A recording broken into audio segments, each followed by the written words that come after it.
Bonjour à toutes et à tous, merci d'être venus. Je vois qu'il n'y a pas énormément de diversité aujourd'hui. Les femmes ne sont pas très nombreuses à être intéressées par la programmation Quarkus, c'est bien dommage. Aujourd'hui, je vais vous parler de Quarkus et surtout de la programmation réactive. Quarkus, on va le voir sous un angle un peu particulier, hein, c'est un framework Java, mais on va le voir sous l'angle d'un vecteur de performance et de sobriété, parce qu'un des motifs forts d'utiliser Quarkus, c'est d'améliorer l'efficacité des SI, de façon à avoir des SI qui soient plus éco-responsables. Bon. Vous n'êtes pas sans savoir que les data centers de la planète consomment de plus en plus d'énergie. Ça représente aujourd'hui, rien que les data centers, plus que l'énergie consommée en France hors data center. Donc la consommation énergétique de la France est déjà significative, donc ça donne une petite idée. Et c'est en croissance, on va dire, extrêmement importante. Je ne mets pas là-dessus le facteur IA qui, lui, rend les choses carrément digitales et non linéaires. Donc c'est un point extrêmement important. Alors c'est un point important, évidemment parce qu'on n'a qu'une planète. Hein, je pense qu'ici on en a tous conscience. Il y a peut-être des gens qui n'ont pas encore tout à fait pris conscience, mais j'espère que ça viendra. Donc même nous, en tant qu'acteurs du numérique, on a une responsabilité vis-à-vis de la planète de faire au mieux. Alors l'idée, c'est pas de revenir au Moyen-Âge, hein, de supprimer l'informatique, l'électricité et autre chose, mais c'est d'essayer de l'utiliser le mieux possible. Donc voilà aujourd'hui le propos de cette conférence. Alors très rapidement, qui je suis Patrice Cortel, hein, je commence à avoir un petit peu d'expérience dans le métier, hein, je suis à ma 40e année de carrière quasiment, et donc j'ai commencé l'informatique il y a très très longtemps.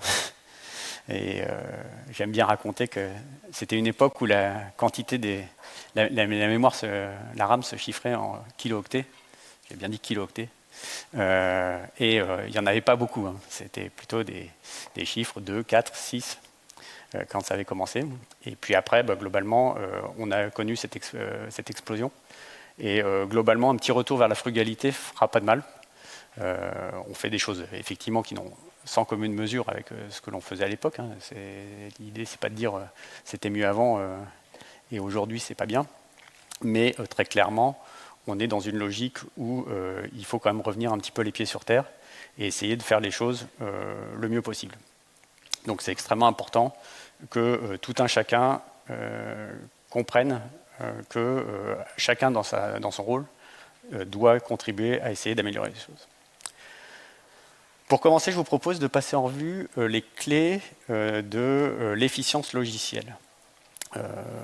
Donc, l'idée de l'efficience logicielle, c'est de dire, pour un logiciel, comment on va essayer de faire en sorte qu'il soit le plus vertueux possible. Et après, on verra dans un deuxième temps comment Quarkus et à quel niveau Quarkus peut y contribuer.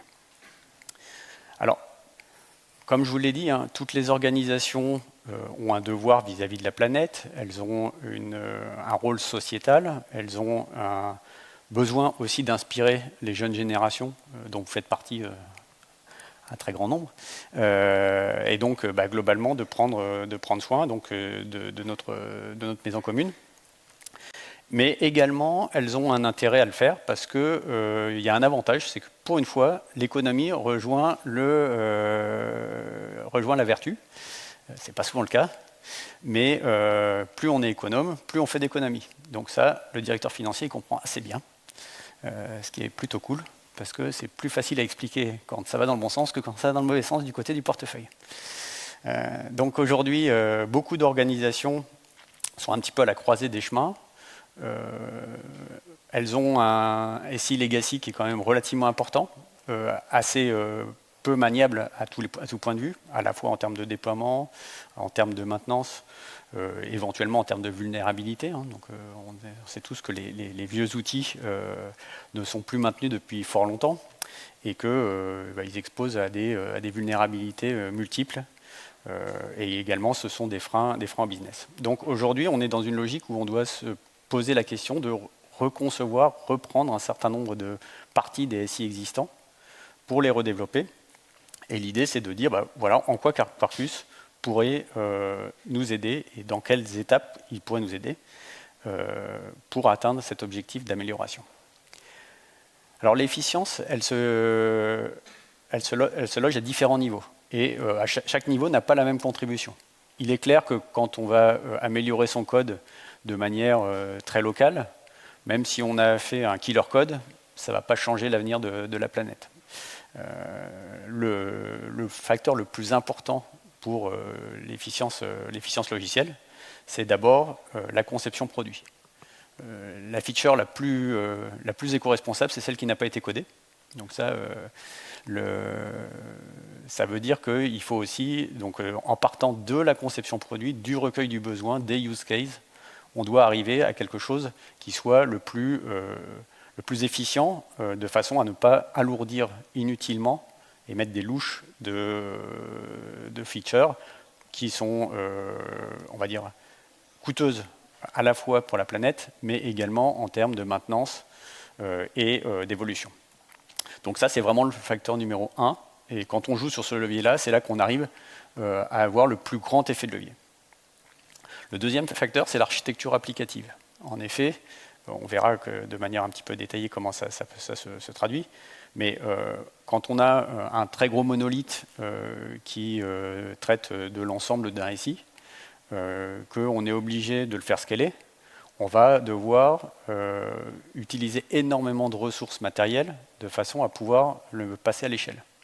Et donc, de ce fait, pour une seule feature qui va être un petit peu stressée, on va devoir être amené à déployer un grand nombre d'instances de ce monolithe et donc consommer des ressources à la fois en termes de matériel déployé dans les data centers et en termes de consommation énergétique de ces mêmes data centers. Donc l'architecture applicative est extrêmement importante et sans surprise, les architectures de type microservices, les patterns de type CQRS ou des choses comme ça sont des facteurs qui vont être extrêmement importants en termes d'efficience énergétique.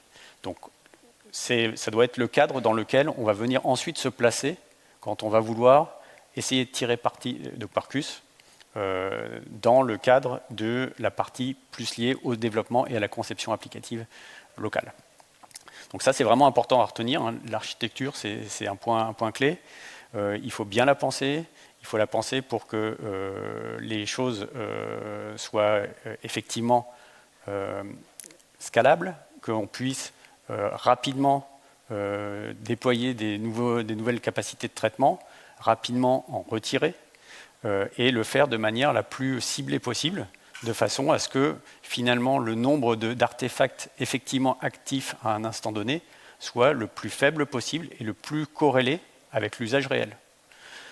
Si je prends un exemple, quand vous avez un site de paris en ligne, comme quand il y a une finale ou quelque chose d'important, on va prendre le match du PSG par exemple, eh bien, vous avez énormément de gens qui vont consulter le site, qui vont passer des paris, et finalement, relativement peu de transactions du côté des bookmakers. Il y a un bookmaker qui travaille tout seul dans son coin.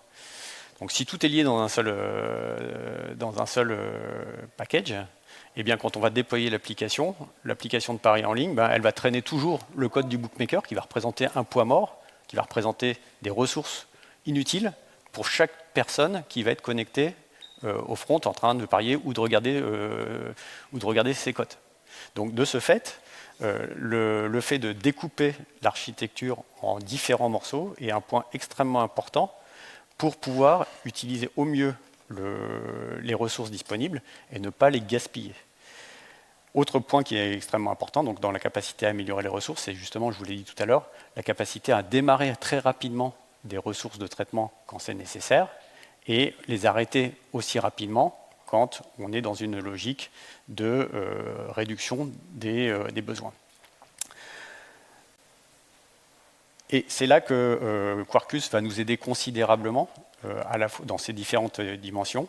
c'est justement dans cette capacité à être vraiment le plus cloud-friendly. L'idée, c'est vraiment d'arriver à consolider au maximum les traitements sur un nombre le plus restreint possible de nœuds et de pouvoir éteindre les ressources supplémentaires et également, en allant plus loin, même ne pas les déployer parce que si jamais on arrive à avoir une efficience globale du SI, on ne sera pas obligé systématiquement de déployer des nouveaux hardware. Je vous rappelle que dans le bilan carbone de la chaîne du numérique, c'est d'abord la fabrication des machines et l'opération des data centers dans leur globalité, des hardware de clim et autres systèmes de connectique qui représentent le gros de la consommation, de l'impact carbone. Donc chaque fois qu'on s'épargne une machine, là on a gagné énormément en termes d'impact carbone, beaucoup plus que si on a optimisé, qu'on a fait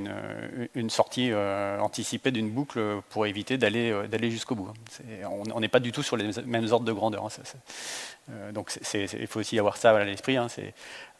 Quand on développe et qu'on conçoit un système, il faut toujours conserver à l'esprit quel est le poids de chacun des éléments. Ça ne veut pas dire qu'il faut négliger les petits gestes, les petits fleuves font des grandes rivières, mais il faut quand même se souvenir des ordres de grandeur. Donc vraiment, bien retenir, dans les data centers, moins on met de machines, mieux c'est, et moins on en allume, mieux c'est.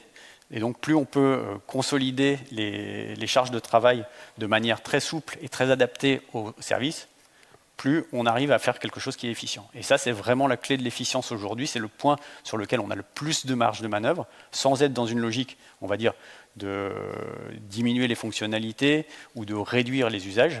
Là, en utilisant ce type de stratégie-là, on arrive à quelque chose qui est, on va dire, assez significatif, parce qu'on peut arriver à réduire de quasiment 50% le nombre de hardware déployés.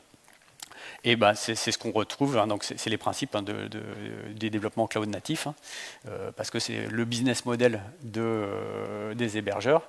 Ils ont intérêt à avoir, avec le moins de machines, pouvoir héberger le plus de services possible, et donc pouvoir générer un maximum de marge. Donc là, c'est pas une considération, on va dire, très écologique, mais plutôt financière.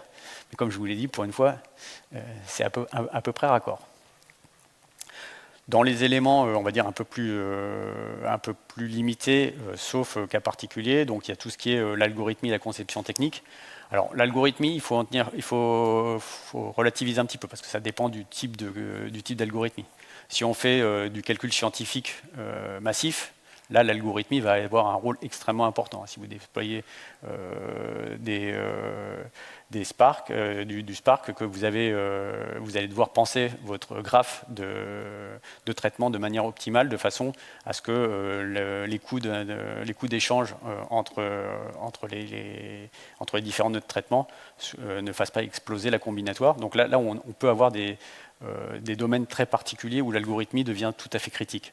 Mais en règle générale, pour les applications, on va dire mainstream, donc tout ce qui est les applications de gestion, tout ce qui est les portails, tout ce qui est l'interaction avec des clients, globalement, l'algorithmie n'est pas un élément très différenciant. Ça ne veut pas dire qu'il faut faire n'importe quoi. Évidemment, quand on fait des jointures sur des tables qui représentent des milliards de lignes et qu'on n'a pas indexé, là c'est stupide et c'est très massivement pénalisant. Mais là, on va s'en rendre compte tout de suite parce que même l'application, elle ne va pas fonctionner du tout. Donc on n'a pas trop ce choix là. En fait, cette erreur-là, au moins on a un garde-fou, c'est que si on l'a fait, au moins l'application elle ne tourne pas, donc rapidement on corrige le tir. Et puis également l'efficience des langages, qui est on va dire marginalement peut avoir un impact là aussi dans le cadre de systèmes qui sont extrêmement algorithmiques, pour lesquels là globalement effectivement on a plus intérêt à développer dans un langage efficient type C++ ou Rust que dans un langage qui ne l'est pas. Alors petite parenthèse sur les langages efficients, il y a quand même un point à retenir, c'est que Python est un langage qui est notoirement inefficient, donc ça on le sait tous. En revanche, il faut savoir que la majorité des librairies qui font la force de Python, elles ont été codées en C ou en C++. Donc quand on utilise des NumPy, quand on utilise des choses comme ça, ce sont des librairies qui sont totalement codées, ou du Panda, c'est totalement codé en C++. Et on a juste un wrapper qui permet de l'importer dans le Python. Donc quand on utilise ces primitives-là, elles sont malgré tout très efficientes. Donc faut faire attention aussi à ça. C'est pas parce que facialement on a l'impression de dire c'est du Python, donc c'est pas efficace. Mais globalement, il peut y avoir des librairies qui sont incluses, qui sont, elles, très efficientes et qui seront même beaucoup plus pertinentes que des librairies équivalentes qui auraient été écrites nativement en C# ou en Java, par exemple.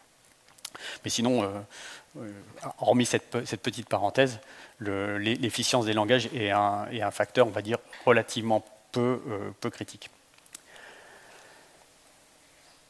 Aujourd'hui, dans votre quotidien déjà, est-ce que vous êtes confronté à ce type de problématique? Est-ce que dans les services dans lesquels vous travaillez, il y a des enjeux par rapport à l'efficience des développements? Est-ce qu'il y a ce type de réflexion? Est-ce que vous êtes dans des problématiques de changement de legacy au profit de nouvelles architectures et que l'efficience rentre en ligne de compte? Est-ce que vous auriez quelques témoignages à partager? Il y a des...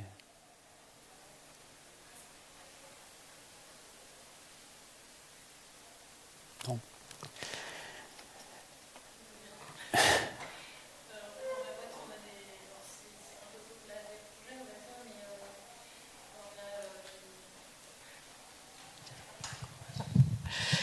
En fait, dans ma boîte, au-delà des projets, en fait, on a un service qui a audité un peu toutes les VM qu'on pouvait avoir et leur utilisation. Et récemment, on nous a dit, ben voilà, on vous propose une limitation des ressources divisée par 2 ou par 4 pour certaines où ils avaient détecté que ce n'était pas vraiment utilisé, tout en proposant de réaugmenter si on en avait besoin en fait en fonction des utilisations réelles, quoi. Donc je pense que c'est un bon moyen aussi de surveiller. Et après, sur le legacy, ça peut dépendre un peu sur quoi ça tourne. On n'a pas toujours la main non plus pour pouvoir limiter les ressources. Et sur le legacy, alors, moi je suis sur un cas où j'ai une jointure de table, j'en ai une de 11 millions de lignes et l'autre de 3 millions. La jointure est un petit peu coûteuse, on me demande de l'optimiser, je ne peux même pas toucher le code. Voilà, on a des trucs des fois un peu lourds à maintenir, quoi. Mais oui, je pense que de toute façon, il faut qu'on surveille un petit peu tout ça, et c'est au quotidien en fait qu'on peut essayer d'identifier les petits et les gros points d'amélioration, on va dire. Oui, alors merci de ce témoignage, hein. C'est très intéressant parce qu'il met en avant deux points extrêmement importants. C'est que premièrement, pour optimiser, il faut mesurer. Donc c'est déjà la première bonne pratique. Parce que si on ne regarde pas, globalement, ça dérive gentiment, on rajoute des machines, tant que le portefeuille suit, ça ne pose pas de problème, en tout cas apparent. Et puis, deuxième aspect, effectivement, il y a déjà une capacité à faire du ménage sans rien changer aux applications et se dire que finalement, des VM complètement surdimensionnés, on peut leur retirer quelques corps, on peut leur retirer un petit peu de RAM, un petit peu de disque, et au bout du compte, là où on avait 3 VM sur un hardware, on arrive à en mettre 10 sans rien changer en termes de qualité de service. Donc là, globalement, effectivement, un des éléments clés de l'efficience, alors c'est pas directement lié à Quarkus, hein, mais c'est effectivement d'avoir une observabilité fine pour voir l'usage effectif des ressources et que dans la mesure du possible, sans rien changer, sans même aller jusqu'au code, se poser la question de comment on peut ranger un petit peu mieux les choses dans le SI de façon à pouvoir retirer des machines, c'est toujours une bonne approche. Et après, globalement, quand on a fait tout ça, on peut attaquer la suite qui va être du côté de Quarkus. Vous avez une idée à peu près de savoir ce qu'on peut gagner? Je l'ai dit tout à l'heure, mais vous avez retenu un petit peu le ratio de ce qu'on peut gagner en jouant uniquement sur du code correctement architecturé et correctement écrit. Ça vous donne 50%, oui, tout à fait. 50% du matériel peut être décommissionné. Sur des SI classiques, je ne parle pas forcément de par exemple d'entraînement d'IA ou de choses comme ça qui sont des sujets très particuliers. Hein. Là, je les laisse de côté et de toute manière, Quarkus n'a rien à faire là-dedans. Donc, en règle générale, on arrive assez facilement, si on reprend, quand on fait des refontes partielles, hein, quand on est dans des stratégies de migration avec des migrations progressives où on applique des patterns de type anti-corruption layer ou des choses comme ça, ou qui consistent à isoler petit à petit les briques legacy et à les remplacer par des nouvelles, on arrive petit à petit à diviser par deux les coûts d'exploitation d'un SI. Des points particuliers, des remarques, des questions sur ce sujet-là, où je peux passer à la suite. Oui. Ouais, je vais juste parler vite fait de l'architecture applicative. Je travaille sur un monolithe pendant pas mal d'années. Puis on a un nouveau produit là. Ouais, je disais, j'ai travaillé pendant pas mal d'années sur un monolithe qu'on déployait en multi-instance. Maintenant, je travaille sur une architecture microservice. On doit avoir 18 microservices, je pense. Enfin, pas micro, mais scopés par fonctionnalité. Et au final, ce qu'on pensait être une bonne chose pour le scale aux besoins de chaque service, le démultiplier de ça. Après 3 ans et une grosse montée en charge, on n'a toujours qu'une seule instance de chaque service. Et au final, du coup, un gros monolithe aurait peut-être fait l'affaire pour un certain nombre de raisons, mais voilà. Et au final, on a complexifié et on a énormément de VM pour ne pas les scaler du tout, parce que chacune ayant un scope bien particulier avec les ressources associées font bien l'affaire. Alors oui, ça c'est effectivement un cas de figure qui c'est aussi un témoignage intéressant. Effectivement, quand on a besoin finalement d'un seul nœud de traitement pour chacun des microservices, le gain n'est pas forcément évident, et même il est clairement, il risque même d'être négatif, parce que le fait d'assurer la cohérence entre les microservices ne va pas forcément être un facteur on va dire, de diminution de la charge. Donc effectivement, là on touche un petit peu les limites du système. En revanche, à partir du moment où on a conçu les choses à partir de microservices, on a la possibilité, et là c'est là que Quarkus rentrera en ligne de compte, d'avoir des microservices qui vont être de plus en plus légers et qui vont avoir des impacts, on va dire, en termes de consommation de ressources beaucoup plus limités, et qui vont permettre de faire de la consolidation, c'est-à-dire que là où le monolithe aurait dû être instancié, on n'aurait pas forcément pu mettre des choses à côté, alors que quand on a une orchestration un petit peu dynamique avec un Kubernetes ou un OpenShift ou un Rancher, eh bien à ce moment-là, on arrive à avoir des gains qui sont des gains réels. Mais c'est évident que si on prend quelqu'un qui a une architecture on-prem, qui a ses serveurs en dur et qui a par définition tous les services, sauf les services qui sont vraiment des services saisonniers, hein, on doit en avoir au moins un. Là, je suis d'accord avec vous, le gain n'est pas évident. Et donc, c'est là aussi qu'il faut se poser les bonnes questions en termes de mesures en avance, et que dans ce cas-là, un monolithe modulaire aurait très bien fait l'affaire et aurait réduit la complexité de développement. Le microservice n'est pas la seule architecture qui soit valable, hein, et là, en tant qu'architecte, il faut vraiment toujours se poser les bonnes questions. Il ne faut pas chercher à faire des cathédrales quand on a juste besoin d'une petite maison. Merci de ce témoignage. D'autres témoignages ? Parfait.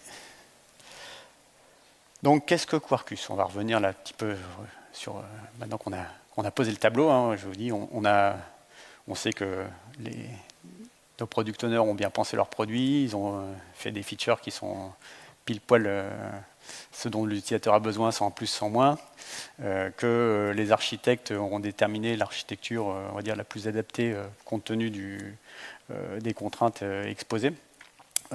Et donc, globalement, dans ce cadre-là, on va être amené à choisir un outil. Donc, dans le monde Java, globalement, on va se retrouver finalement avec deux choix. Hein. Il va y avoir le monde Spring et le monde Quarkus.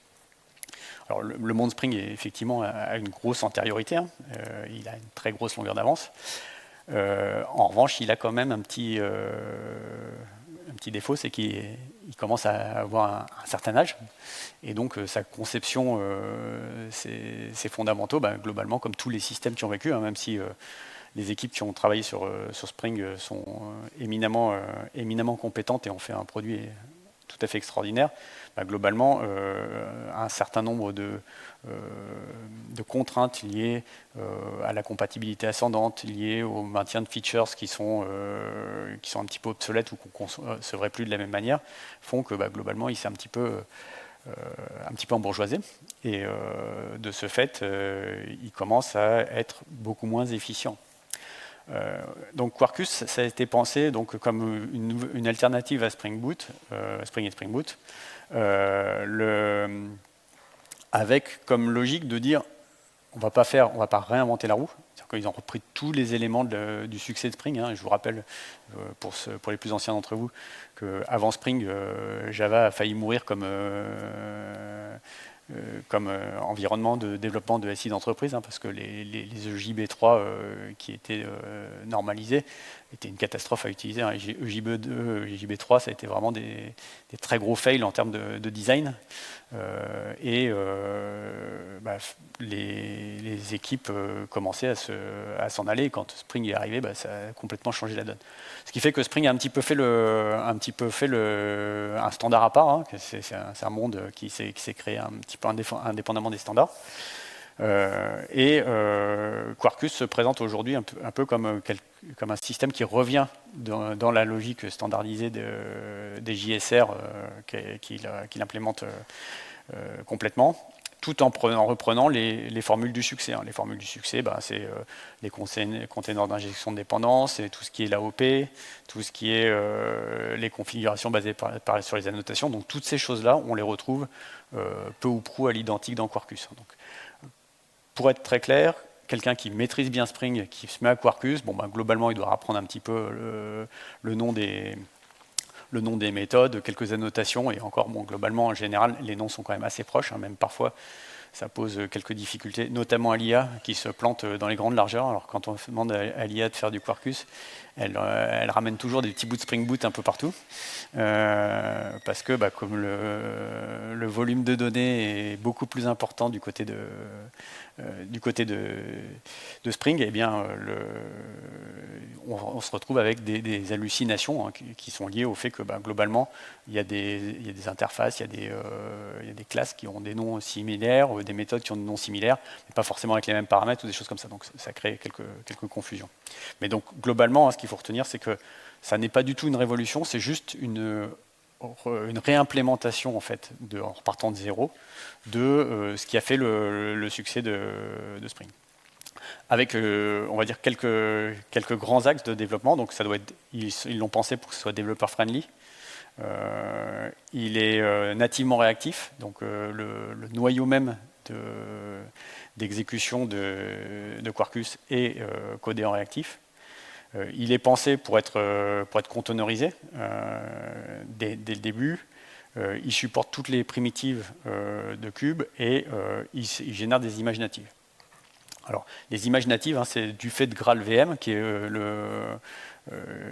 la VM qui permet de générer du Java compilé, on va dire nativement pour la plateforme, sans passer par la JVM, je vous montrerai tout à l'heure. Donc, et ça, c'est pas l'apanage uniquement de Quarkus.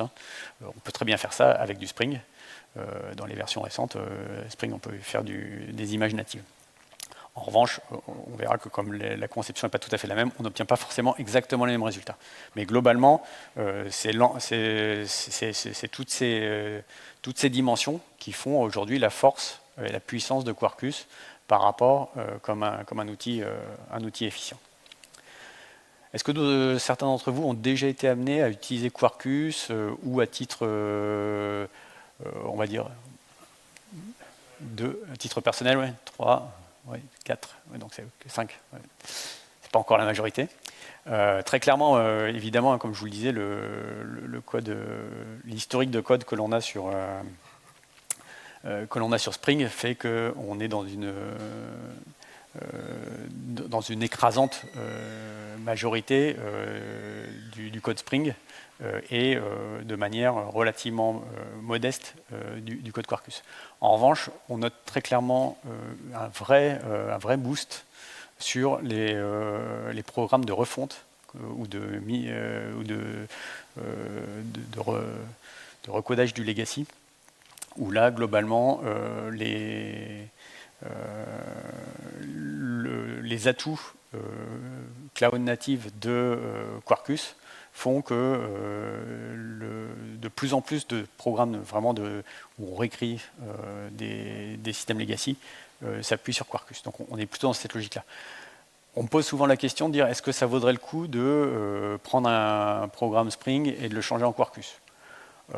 Honnêtement, sauf si le programme Spring est devenu un plat de spaghettis immonde et qu'il faut complètement le reconcevoir parce qu'on n'arrive plus à le maintenir, auquel cas on va considérer que c'est un legacy qui doit être repris, je ne le conseillerais pas. Je ne le conseillerais pas, sauf vraiment à revoir, avoir des objectifs métiers très spécifiques. Ça me paraît être un surcoût qui ne se justifierait pas. Alors je ne dis pas qu'au bout du compte, on n'aurait pas quelque chose de beaucoup plus modulaire, de beaucoup plus agile en termes de déploiement, mais globalement, aujourd'hui, c'est presque impossible à expliquer à un décideur qu'il doit transformer ses quelques millions de lignes de code de Spring en Quarkus uniquement pour améliorer un petit peu l'efficience. Surtout que, comme je vous le disais, il y a déjà dans Spring un certain nombre d'outils qui sont relativement similaires à ceux de Quarkus. En revanche, s'il s'agit de commencer de zéro, là, la question se pose. Par exemple, Keycloak, maintenant, repose sur Quarkus. Donc, typiquement, là, on a vraiment un système qui va avoir des microservices avec des sollicitations très différenciées. Et globalement, ils cherchaient à avoir le système le plus efficient possible pour les déploiements. Et c'est pour ça qu'ils ont fait la migration. Alors avant, ils n'étaient pas sur Spring, je ne me souviens plus du framework sur lequel ils étaient. Mais globalement, quand ils ont fait la migration, ils ont retenu Quarkus comme socle pour Keycloak. Ça, c'est un élément à prendre en compte et qui est assez important parce que quand vous devez convaincre un décideur, vous lui parlez de Quarkus, il va vous dire bah ouais, mais je ne connais pas trop, est-ce que c'est solide? Donc ça montre quand même qu'il y a des vraies infrastructures extrêmement robustes qui scalent à des niveaux très très importants, qui sont portés par Quarkus. C'est pas un gadget, c'est pas un truc c'est pas un POC dans un coin, c'est vraiment quelque chose de robuste maintenant. On n'est plus sur quelque chose d'anecdotique. Donc, je vous propose de faire un petit tour pour voir comment on développe concrètement avec Quarkus. Donc, Quarkus, au départ, on a comme prérequis. Aujourd'hui, je conseille de commencer à partir de Java 21 ou 21+. Ça marche en Java 17, mais tant qu'à faire, autant commencer avec des choses qui sont au goût du jour. Pour bootstrapper un projet, il y a deux possibilités. On a le portail Code Quarkus qui permet, un petit peu comme sur le portail Spring, de sélectionner les modules que l'on veut et de venir ensuite faire du pick and choose des différents modules. Et ça vous crée la structure de base de votre programme avec, selon ce que vous choisissez, soit un développement Gradle, soit un développement Maven. Alors moi, je suis un petit peu ancien, donc je suis resté un peu sur Maven, mais bon, donc les lignes de commande sont Maven, mais elles existent toutes, elles ont leur contrepartie en Gradle. Et puis, donc globalement, vous avez aussi la possibilité en ligne de commande directement de bootstrapper vos programmes exactement de la même manière, en utilisant l'action create avec Maven et spécifier l'ensemble des éléments dont vous avez besoin en termes de dépendance. Et puis pour l'exécution,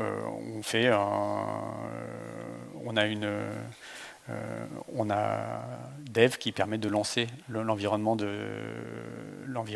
en mode exécution avec du live reload. Alors ça, c'est une des features qui est hyper sympa quand on développe. C'est que quand on travaille avec Quarkus, on ne fait plus jamais quasiment de relance de ces services. toutes les modifs sont prises en live, y compris des modifications au niveau du POM. Donc ça c'est quand même hyper agréable quand on travaille au quotidien avec. Donc ceux d'entre vous qui développent régulièrement, je pense, sont assez sensibles à ce genre de choses. Je vous montrerai, je ferai une petite démo directement dans l'IDE pour vous montrer comment ça se comporte.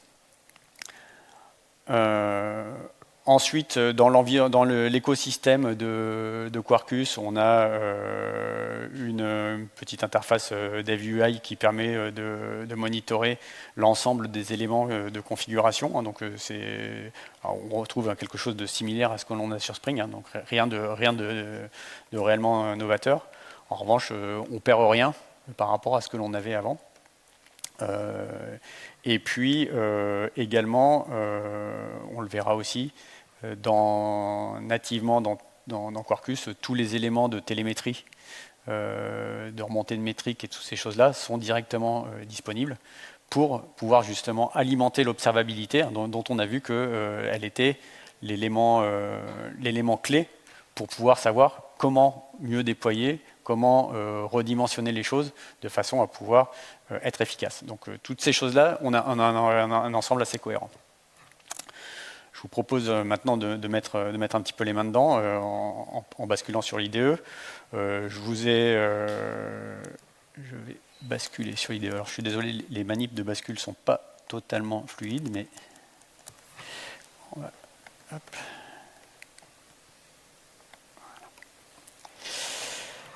Alors, hop. Donc là j'ai pris comme IDE un Visual Studio Code, hein, donc qui est assez basique parce que je me suis dit qu'au moins tout le monde y avait accès, hein, c'est gratuit, il y a tout ce qu'il faut pour s'en servir. On verra que nous avons créé un petit programme qui simule en fait un système qui devrait gérer des missions de collaborateurs en ESN, donc de façon à voir sur quel client, sur quel techno ils sont amenés à travailler. En termes de développement, on va regarder quelle tête ont les développements. Donc pour commencer, le traditionnel Hello World qu'on va avoir repris ici. Hop. Donc ici, globalement, on retrouve l'ensemble des éléments, la notation du chemin, donc on va se retrouver avec un chemin qui est hello, une ressource qui va afficher le hello, on injecte un logger, hein, je vous ai dit, hein, tout ce que l'on retrouve dans Spring en termes d'injection de dépendance existe également de manière identique dans Quarkus. Juste un tout petit sujet, c'est que quand vous faites des bins qui ont un scope d'application dans Quarkus, ils ont un comportement un tout petit peu différent de ceux de Spring. C'est que par défaut, quand on fait un singleton en Spring, il n'est pas proxifié, c'est-à-dire qu'il va être démarré dès que le container démarre. On peut le proxifier, forcer à le proxifier, mais ça tout le monde ne connaît pas cette fonctionnalité-là.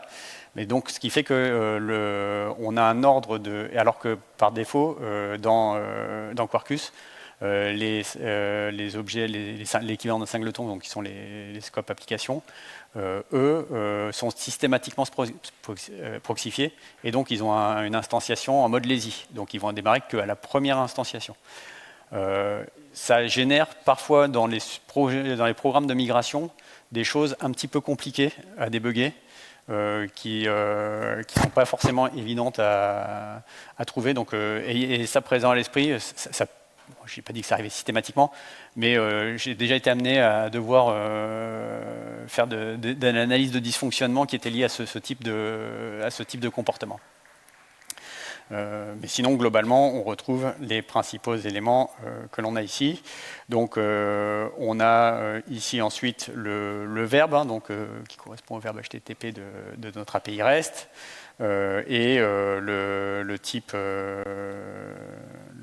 retourné. et puis la méthode qui implémente avec quelque chose de très, très classique. Alors, je vais lancer mon petit...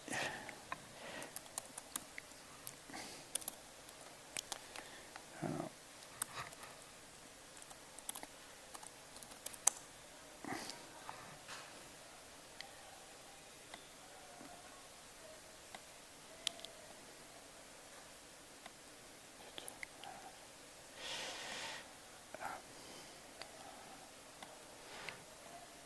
Pas le...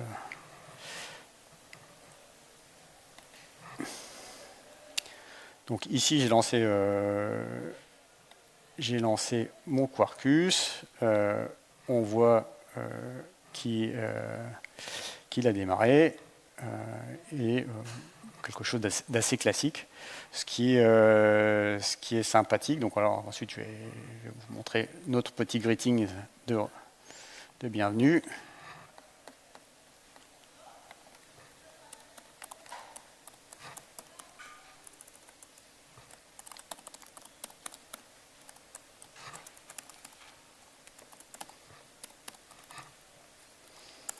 Hop. Oups. Voilà.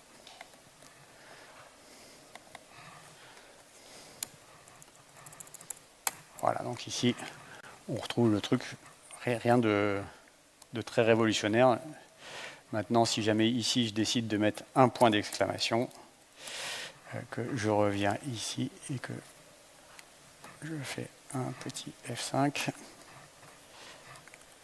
je retrouve mon point d'exclamation. Donc globalement, là vous voyez un live reload complet. Bon, là je l'ai fait sur une chaîne, c'est le cas le plus facile, hein, c'est pas très compliqué en termes de hot swap, mais on peut très bien rajouter les différents éléments dans l'application. Si je continue un petit peu le tour de cette application, ensuite je vais... En termes de structuration, globalement, hein, c'est une application Maven tout à fait standard avec toutes ses dépendances. Ici, j'ai mis les différents modules qui sont de Quarkus. Hein, donc, là, j'ai utilisé le portail de code pour choisir les modules dont j'avais besoin. L'application, elle est connectée avec Elle est connectée avec du Mongo, elle génère des images natives, elle utilise les plugins Kubernetes de façon à générer automatiquement les YAML de déploiement. Elle embarque les dépendances Prometheus de façon à pouvoir faire de l'observabilité. Donc quelque chose de très classique, hein, rien de bien méchant, et du logger. Donc ici, des choses qui normalement ne doivent pas vous dépayser si vous êtes habitué à faire du Spring. En termes de structuration des projets, globalement, hein, les bonnes pratiques usuelles continuent d'être en vigueur, il n'y a pas de souci. Aujourd'hui, on doit faire une approche un petit peu en mode clean architecture. On range les choses à peu près correctement. Ça veut dire, globalement, ici, on a les entités, les mappeurs, les repositories, les ressources, de façon à ce qu'on ait quelque chose qui soit relativement propre. Je vous propose de regarder un petit peu comment sont construites une API REST, on va dire un tout petit peu plus sophistiquée. Donc là, globalement, c'est un endpoint qui va gérer les missions de nos collaborateurs en ESN. C'est purement fictif. Hein. L'objectif n'est pas d'avoir quelque chose de fonctionnel, hein, mais vraiment quelque chose de très... c'est un objet didactique, on va dire. Donc on a le endpoint, même chose. Donc on injecte le repository, on injecte le loader, on injecte les mappeurs de façon à être à peu près propre. Et puis globalement, on a les différentes méthodes. Donc par exemple, pour récupérer toutes les missions qui sont dans la base de données, on appelle la méthode listAll qu'on stream, et puis on vient mapper chacune des entités reçues avec un mappeur de type mapstruct en DTO. et tout ça, on le collecte et on renvoie ça à la plan, donc ce qui fait quelque chose de tout à fait classique. Hein. Je pense que on est sur quelque chose de très, très similaire à ce que l'on aurait eu. J'ai dû faire une faute de frappe. Ouais. Excusez-moi.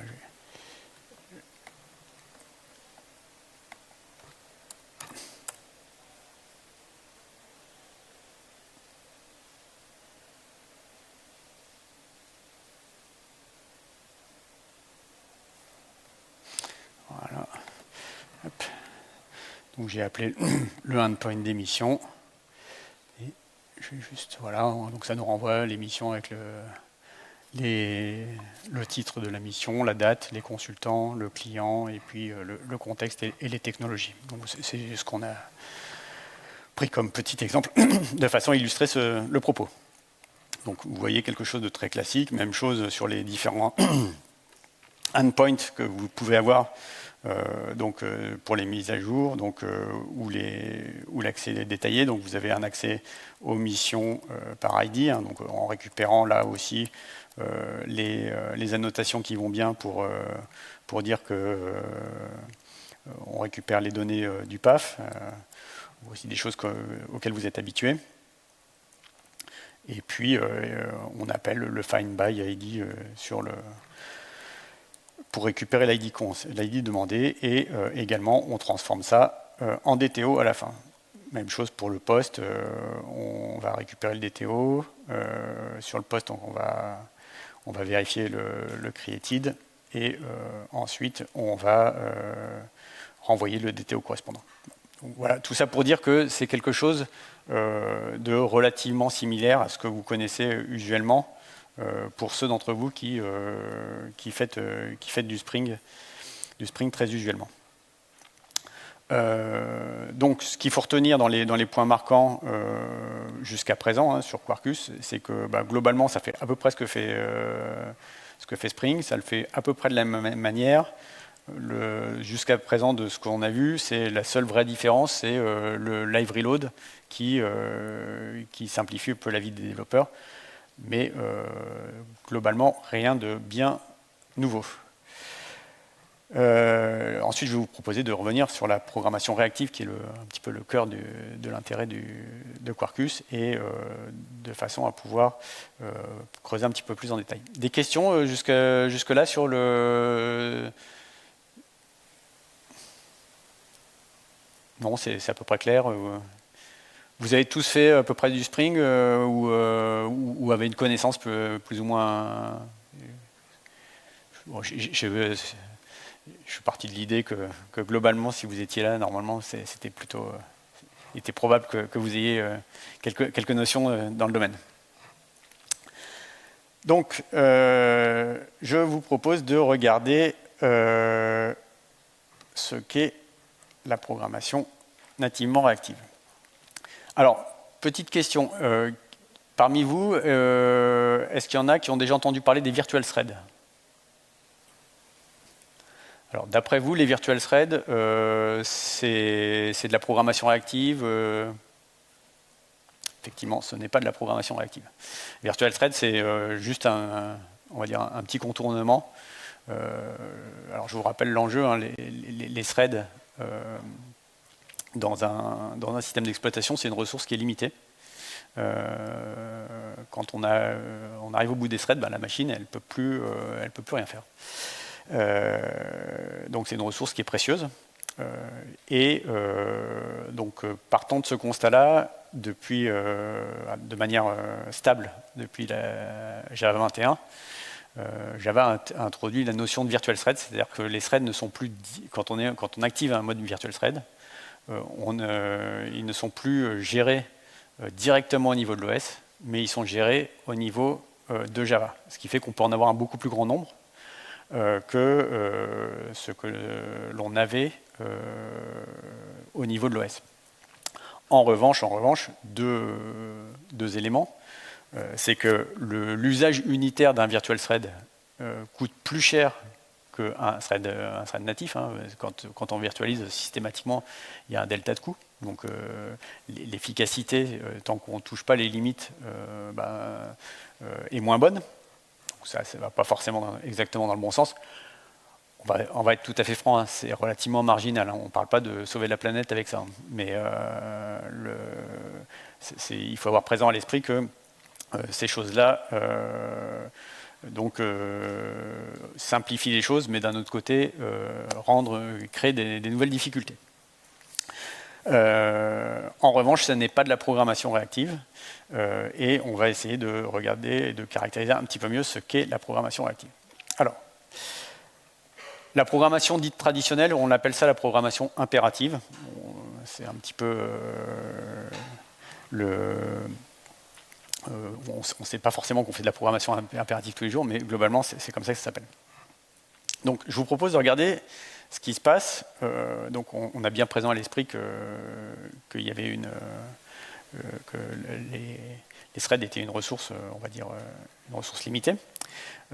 Et donc, quand on a une première requête qui arrive, on va avoir un worker thread qui va lui être attribué jusqu'à ce qu'elle réponde complètement.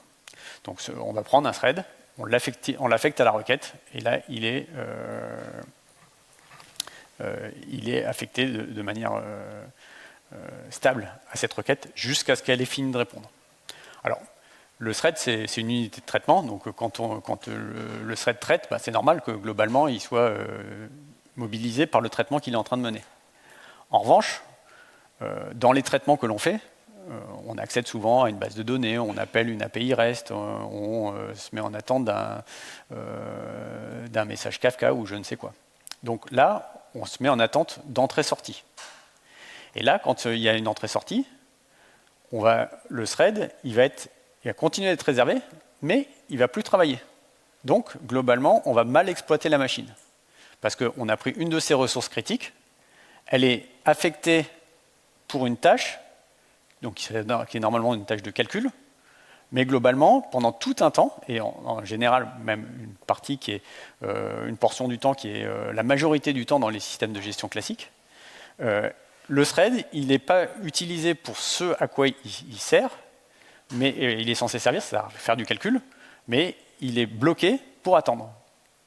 Et donc, c'est ça le point de départ de la programmation réactive, c'est de se dire, globalement, plutôt que d'avoir nos threads qui sont utilisés à des choses pour lesquelles ils ne sont pas faites, c'est-à-dire qu'on est bien présent à l'esprit que le thread est fait pour faire du compute et pas attendre, globalement, quand on le mobilise pour attendre, c'est du mauvais usage du thread. Donc là, globalement, on illustre cette chose-là. Quand on a la requête 2 qui arrive ici sur notre... ici, le premier thread, il travaille. Donc là, j'ai mis en bleu les zones qui représentaient du compute, du traitement. Donc là, globalement, le thread est légitimement appelé. Il n'y a pas de problème. Donc le deuxième, il va être aussi en train de traiter. Mais globalement, dès que le deuxième thread est bloqué, on devrait pouvoir le réutiliser pour une autre requête. Et bien là, ce n'est pas possible dans le modèle réactif parce qu'il faut attendre que l'ensemble du traitement ait été traité, ait été fait, que la pile d'appel soit dépilée complètement de façon à refaire le retour. Donc, quand on scale, là, on va se retrouver avec des éléments, on va se retrouver avec des limites qui vont empêcher de scaler pour saturer la machine en termes de capacité de traitement. Et c'est typiquement ça, ce que l'on va chercher à adresser avec la programmation réactive. C'est faire en sorte que quand on puisse utiliser une machine à 100% de sa capacité de compute avant de passer à la suivante. Et donc ça permet de beaucoup mieux utiliser notre capacité technique que l'on a à disposition que quand on est dans un modèle impératif. Alors vous allez me dire, dans le cas où vous avez un système qui n'est pas très coûteux, que finalement il n'a pas énormément de traitement, vous allez dire, globalement ça ne vaut peut-être pas le coup de s'embêter à faire de la programmation réactive. Certes, si on prend les choses de manière très isolée, qu'on est sur une architecture on-premise, qu'on a ses propres machines à soi et qu'elles ne servent à rien d'autre. Mais si on commence à raisonner au niveau d'un data center et qu'on se dit finalement, le temps, je souhaiterais exploiter au mieux mes machines à 100%, de façon à pouvoir à consolider un maximum de charge de travail sur chacun de mes serveurs, de façon à ce qu'ils se rapprochent le plus possible des 100% de CPU, pour ne pas mobiliser d'autres serveurs inutilement, donc les déployer ou les allumer, tant que les serveurs effectivement actifs ne sont pas saturés. Eh bien, c'est là que la programmation réactive rentre en ligne de compte et a un impact tout à fait significatif en termes de gestion des coûts. Alors c'est vrai que quand on est dans une logique de cloud public, c'est souvent l'opérateur du cloud qui en tire le bénéfice. Et c'est pour ça que globalement, ils vous poussent à faire, chez Amazon, de faire des lambdas, parce que globalement, la lambda, elle se charge, elle fait son boulot, et dès qu'elle a fini, elle libère la ressource, et on en met une autre qui vient d'un autre système qui fait autre chose. Eh bien, on arrive à faire en sorte à faire du traitement beaucoup plus condensé sur un nombre de machines beaucoup plus restreint. Et donc c'est ça la logique de la consolidation. Mais on arrive quand même à une limite, c'est que si on bloque les threads, par exemple dans une lambda, quand on fait du traitement qui est au sein d'une lambda qui serait un traitement impératif, eh bien tout le temps où la lambda est en attente d'entrée-sortie, eh bien à ce moment-là, ce temps-là, il va être perdu. Et donc, on ne va pas pouvoir aller consolider au maximum de l'infrastructure. Et là, on parle de quelque chose qui peut représenter de l'ordre de 30% de la capacité des machines. D'ailleurs, vous vous en rendez bien compte que quand on fait de la programmation impérative classique, on est dans une situation où, bien souvent, les serveurs, quand ils atteignent 80-85%, on a l'impression que ça rame et que tout est bloqué. Parce qu'on a beaucoup de threads actifs, chaque thread vient avec beaucoup de mémoire allouée, ça fait du swap, ça génère... en plus, ça crée un effet boule de neige, parce que qui dit swap dit augmentation du nombre d'entrées-sorties, donc augmentation des threads inactifs, et donc perte d'efficience. Et on voit bien que sur la courbe d'efficience des serveurs, quand on programme en impératif, à 80-85%, elle commence à plafonner et les temps de réponse se dégradent de manière significative. Justement, donc, la programmation impérative vise à régler ce problème-là. Donc concrètement, qu'est-ce que ça veut dire? Ça veut dire qu'on change de paradigme. Je ne sais pas, certains d'entre vous ont peut-être fait du front, et dans le front, on est plus habitué à la programmation réactive. Certains d'entre vous ont déjà fait de la programmation réactive en front ou pas? Avec quoi, par exemple? De l'Angular, donc avec du RxJS derrière. Ouais. Donc, effectivement, RxJS est un des frameworks, un framework réactif. Et en front, globalement, là-dessus, ils ont été plutôt précurseurs par rapport au back. Et donc, l'idée, c'est de dire que globalement, dès qu'on arrive à une entrée-sortie, eh bien, on arrête le traitement et on vient recenser auprès du système une callback qui recevra un nouveau thread uniquement quand on aura fini de traiter l'entrée-sortie. Et donc, à ce moment-là, le thread étant libéré juste dès qu'on arrive sur une entrée-sortie, eh bien, il est disponible pour traiter autre chose. Donc là, c'est ce qu'on a représenté sur la partie de droite. On a une première requête qui arrive ici. Cette première requête, elle va arriver à un moment donné sur une entrée-sortie. Donc là, à ce moment-là, le thread est libéré et on vient recenser un point de continuation qui va être appelé ensuite dès que l'entrée-sortie sera réalisée. Et donc le thread qui était initialement attaché à la requête 1, eh bien, lui va être de nouveau disponible, par exemple, pour traiter la requête 2 qui arriverait juste après le début de l'entrée-sortie.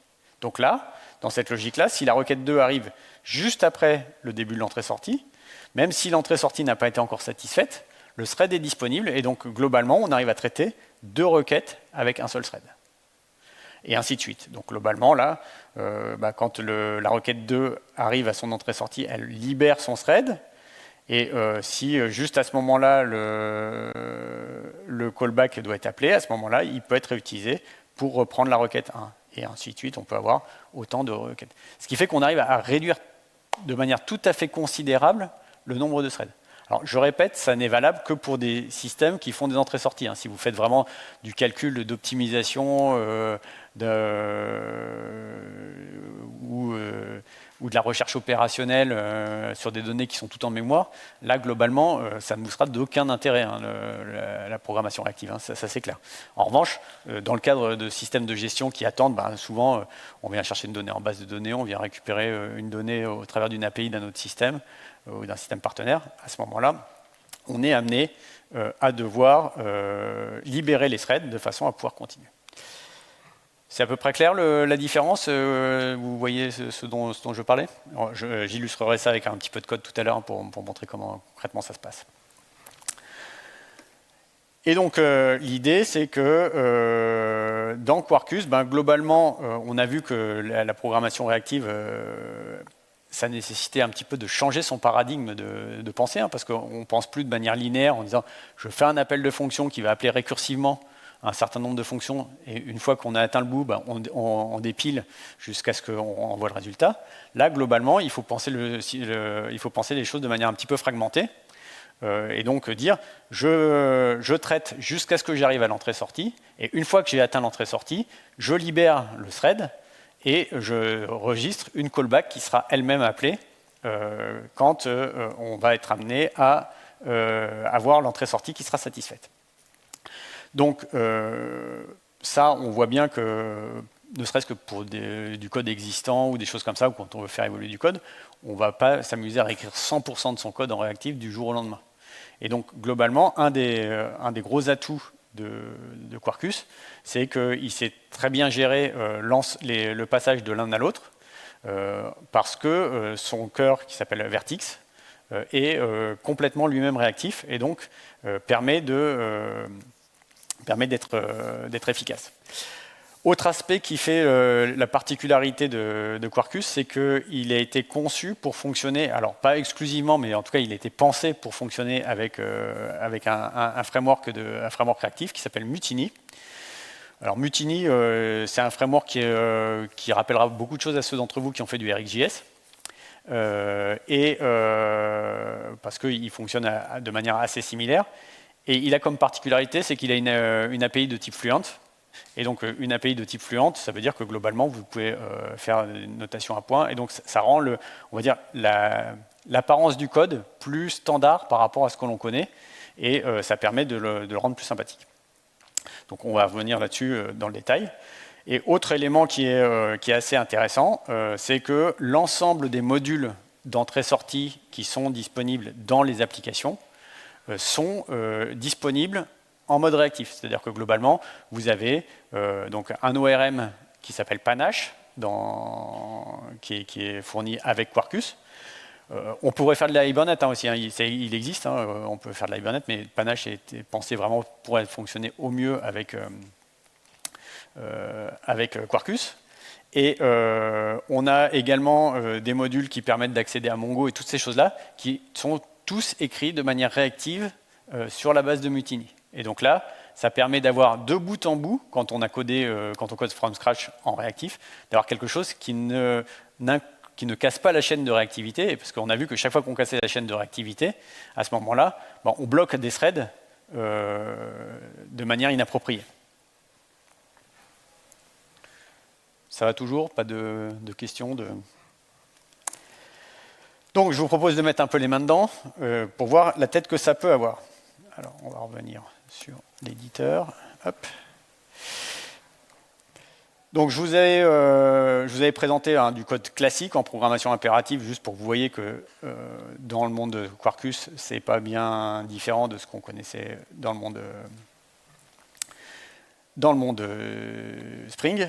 Et là, je vous propose de regarder un peu plus en détail comment peut fonctionner une méthode réactive. Alors, hop. Voilà. Donc j'ai créé un petit... oups, j'ai mis un D, c'est pas bon. J'ai créé une ressource qui implémente un endpoint qui s'appelle Reactive Example, qui est complètement faite pour illustrer comment ça fonctionne. Donc, dans Mutiny, on a deux types d'objets. On a des objets qui vont être les unis. Les unis, c'est des objets qui sont une promesse pour un objet global. Donc, par exemple, quand on fait un uni d'une liste, la promesse va être réalisée qu'une fois que la liste totale sera disponible. Alors que les multis, c'est le paradigme du stream, comme on le connaît en Java, du stream classique, où globalement, chaque fois qu'on va avoir un item disponible, il va être rendu à l'appelant, de façon à pouvoir poursuivre le traitement. Donc là, j'ai créé une petite méthode qui est faite vraiment uniquement pour des raisons didactiques, qui va compter. Donc, globalement, je vais créer un stream réactif, donc un multi. Je vais le créer à partir d'une série d'items, 1, 2, 3, 4, 5, 6. Et chaque fois qu'un item va être disponible, donc là, ça simulerait des données qui viennent, par exemple, d'un système au travers d'entrée-sortie, de base de données ou d'un Kafka ou je ne sais quoi. Et chaque fois qu'on va recevoir un item, donc là, on va appeler quelque chose qui va être une fonction de suite. Donc chaque fois qu'on a un item qui est disponible, on va appliquer dessus une transformation, de façon à dire je prends l'item et je le multiplie par 2 et je retourne le résultat. Voilà. Donc l'idée, c'est que plutôt que de faire quelque chose qui va traiter tous les nombres de 1 à 6, les multiplier par 2 et renvoyer tout ça en bloquant les choses, là, on a modularisé les choses. On attend chacun des items. Tant qu'on est en attente, le thread, le thread principal, on sort. Dès qu'on a un item, on rentre là-dedans pour traiter l'item et on va le transformer. Et ainsi de suite. Donc globalement, c'est ça la logique. Donc je vous propose de regarder ce que ça donne en vrai. Alors, je vous reprends ça 2 minutes parce que c'est trop petit, sinon je vois rien.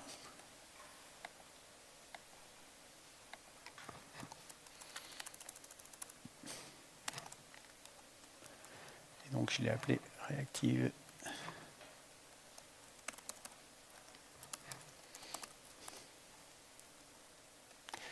Voilà.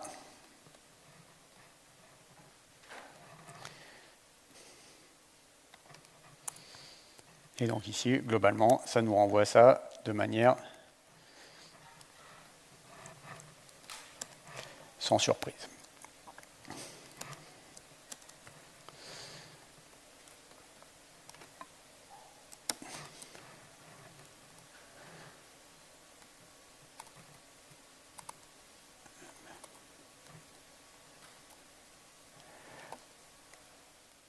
Ensuite, si je regarde comment ça se passe dans la vraie vie, pour un vrai cas d'usage, ici, je vais avoir quelque chose qui va renvoyer des données de manière issue d'une base de données. Donc là, on va avoir nos fameuses missions dans la base de données Mongo. Et sur ces fameuses missions, on va les renvoyer en utilisant de la programmation réactive. Alors, qu'est-ce que ça change? La première chose qu'on va changer, c'est qu'on n'injecte plus comme repository un repository classique, mais on impose, on vient mettre un repository réactif. Ce repository réactif, on va voir quelle tête il a. Lui, il implémente un Reactive Panache Mongo Repository. Donc, on voit bien que c'est une implémentation réactive de l'ORM qui est utilisée de façon à pouvoir accéder aux données de manière réactive. Ensuite, j'ai modifié quelque chose. Ensuite, on a, une fois qu'on a notre... je vais fermer. Excusez-moi, je ferme. Et je vais sur mon repository actif. Et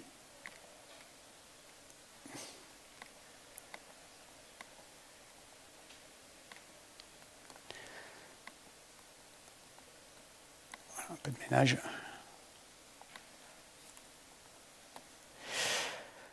Ensuite, on a les entités, elles sont inchangées, hein, on a les mêmes entités. On voit bien que ici, si je regarde dans mes entités, ce sont les mêmes entités que pour mon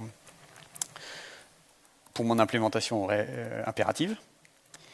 Et puis ensuite, quand on vient travailler, donc on vient récupérer, même chose, et de manière tout à fait similaire à un list all, et après on vient faire un map de chacun des items, de façon à le transformer en DTO et à le renvoyer en liste. Là, vous voyez, dans ce cas-là, on a renvoyé un uni de la liste, c'est-à-dire qu'on va traiter toute la liste, et seulement une fois que la liste en entier aura été traitée, le client va recevoir le paquet dans sa totalité. Donc, mais de manière non bloquante. Du point de vue du serveur. Du point de vue du client, ça va être exactement le même comportement que celui qu'on en avait dans le cadre du fonctionnement en impératif. Mais du point de vue du serveur, là, chaque fois qu'on est en attente d'une entrée-sortie, globalement, le thread est libéré et il est disponible pour une autre tâche. Ensuite, j'ai fait une deuxième implémentation là, qui va me montrer, qui va me générer les choses sous forme d'un server-sent event. Donc globalement, l'idée c'est qu'on va faire du streaming du serveur vers le client, et chaque fois qu'on va récupérer un des items de la base de données, on va le retourner. Et donc là, on va renvoyer non plus cette fois-ci un uni, mais un objet multi, dont chacun des items sera renvoyé au client à mesure qu'il est disponible. Alors, pour qu'on voit ce qui se passe, hein, parce que j'ai 10 items ou même pas dans ma base de données, si je triche pas un peu, globalement ça donne exactement la même chose, on ne verra pas la différence, hein, ça se jouerait à la microseconde. Donc j'ai triché un petit peu, là j'ai mis dans le transform to uni un petit throttle qui permet de faire une temporisation de façon à ce qu'on voit les items arriver les uns après les autres. C'est pas, ça n'a on va dire, aucun intérêt en tant que tel pour l'implémentation, mais c'est juste pour la démonstration, pour que quand on le voit, on voit bien les items arriver les uns à la suite des autres. Et donc globalement, là comment je fais, chaque fois que j'ai un des items qui va être envoyé, je vais appeler le transform to uni, de façon à le rendre en promesse unitaire, et après faire un merge dans le stream. Et donc là, mon petit throttle, il crée l'uni à partir du DTO que j'ai reçu, et puis de façon à tricher un petit peu, je fais un petit délai par un délai qui a été que j'ai mis random, oui c'est ça, que j'ai mis random entre 1 et 7, ça va être des secondes, si je me souviens bien. Entre 1 et 7 secondes, de façon à ce que j'ai quelque chose qui soit un petit peu aléatoire. Et puis, une fois que chaque délai est passé, je transforme ma donnée, mon DTO en chaîne de caractères, de façon à pouvoir le renvoyer au client sous forme d'un uni. Ça va à peu près, c'est clair? Je vais vous faire une petite démo, là, concrètement, ce que ça donne. Alors, je vous reprends le...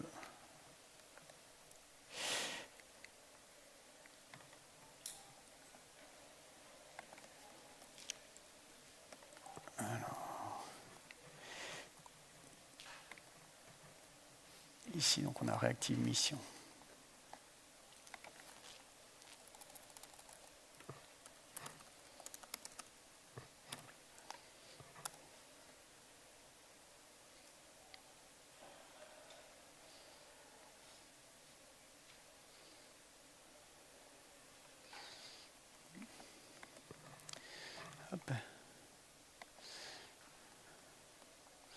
Voilà, donc ici, quand j'appelle le endpoint réactif, automatiquement, il m'envoie toutes les données en un seul bloc.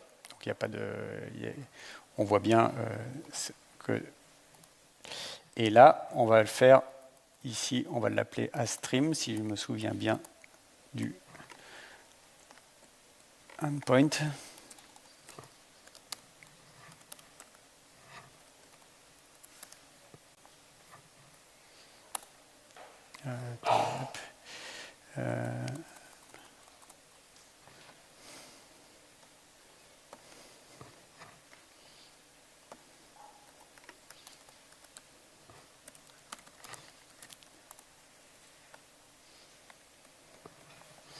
Voilà, je vais vous faire ça. Hop. Donc là, on voit le premier, les deux suivants qui arrivent. J'en ai que 3.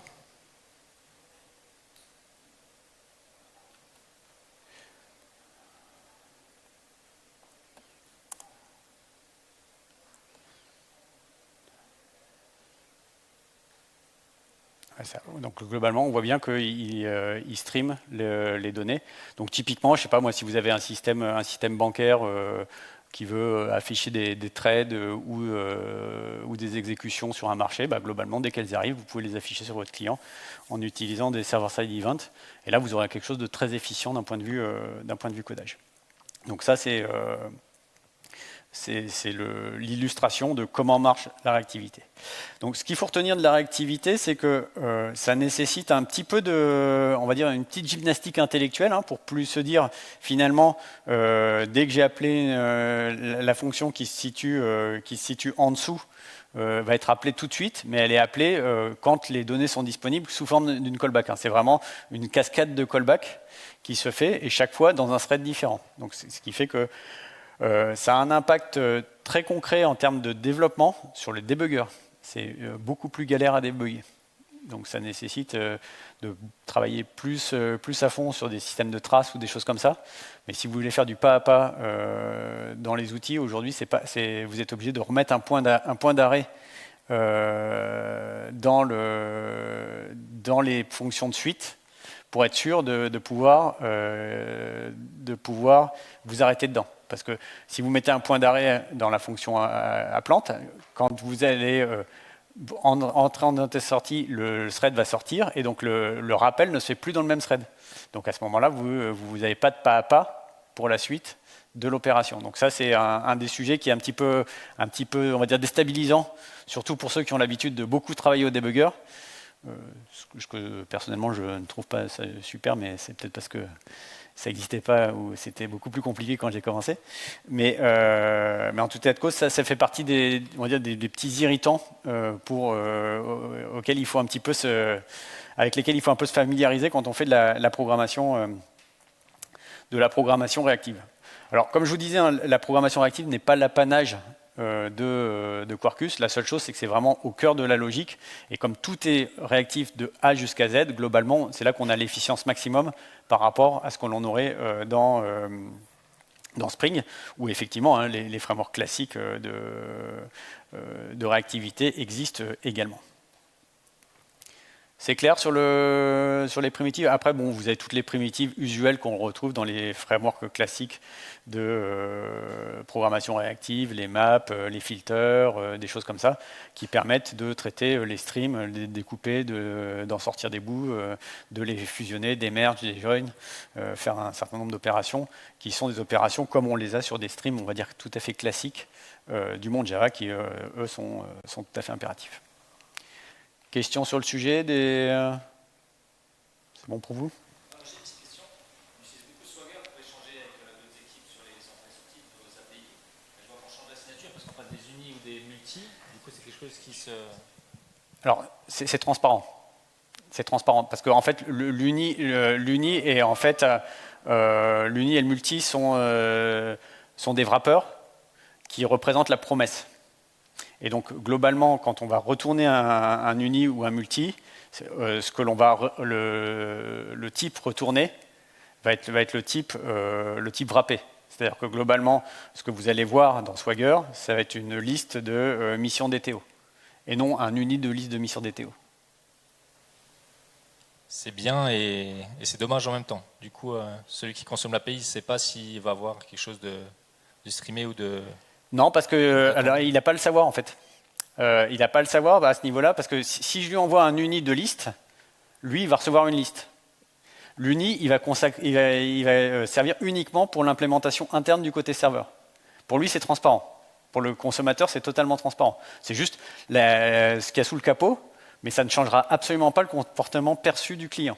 Donc, parce que si c'est un multi, on ne va pas recevoir des chunks de réponses HTTP. Si c'est un multi, à ce moment-là, on est obligé de mettre un media type qui soit lui-même streamé. Parce que le HTTP permet de renvoyer des réponses par lot. Exactement. C'est pour ça qu'on a ici le produce. Non. Mais sans parler du server send events. Oui. Les réponses chunked où on n'a pas la taille de la réponse par avance, mais où le serveur nous renvoie jusqu'à ce qu'il y ait une taille de 0. Oui, tout à fait. Alors ça, en revanche, c'est aussi actif dans l'état quand on fait du multi. Au niveau si on fait du multi sans le mettre en SSE, à ce moment-là, le chunk continue de fonctionner. Donc c'est le même comportement. C'est bon, ça répond à la question? Merci. D'autres questions?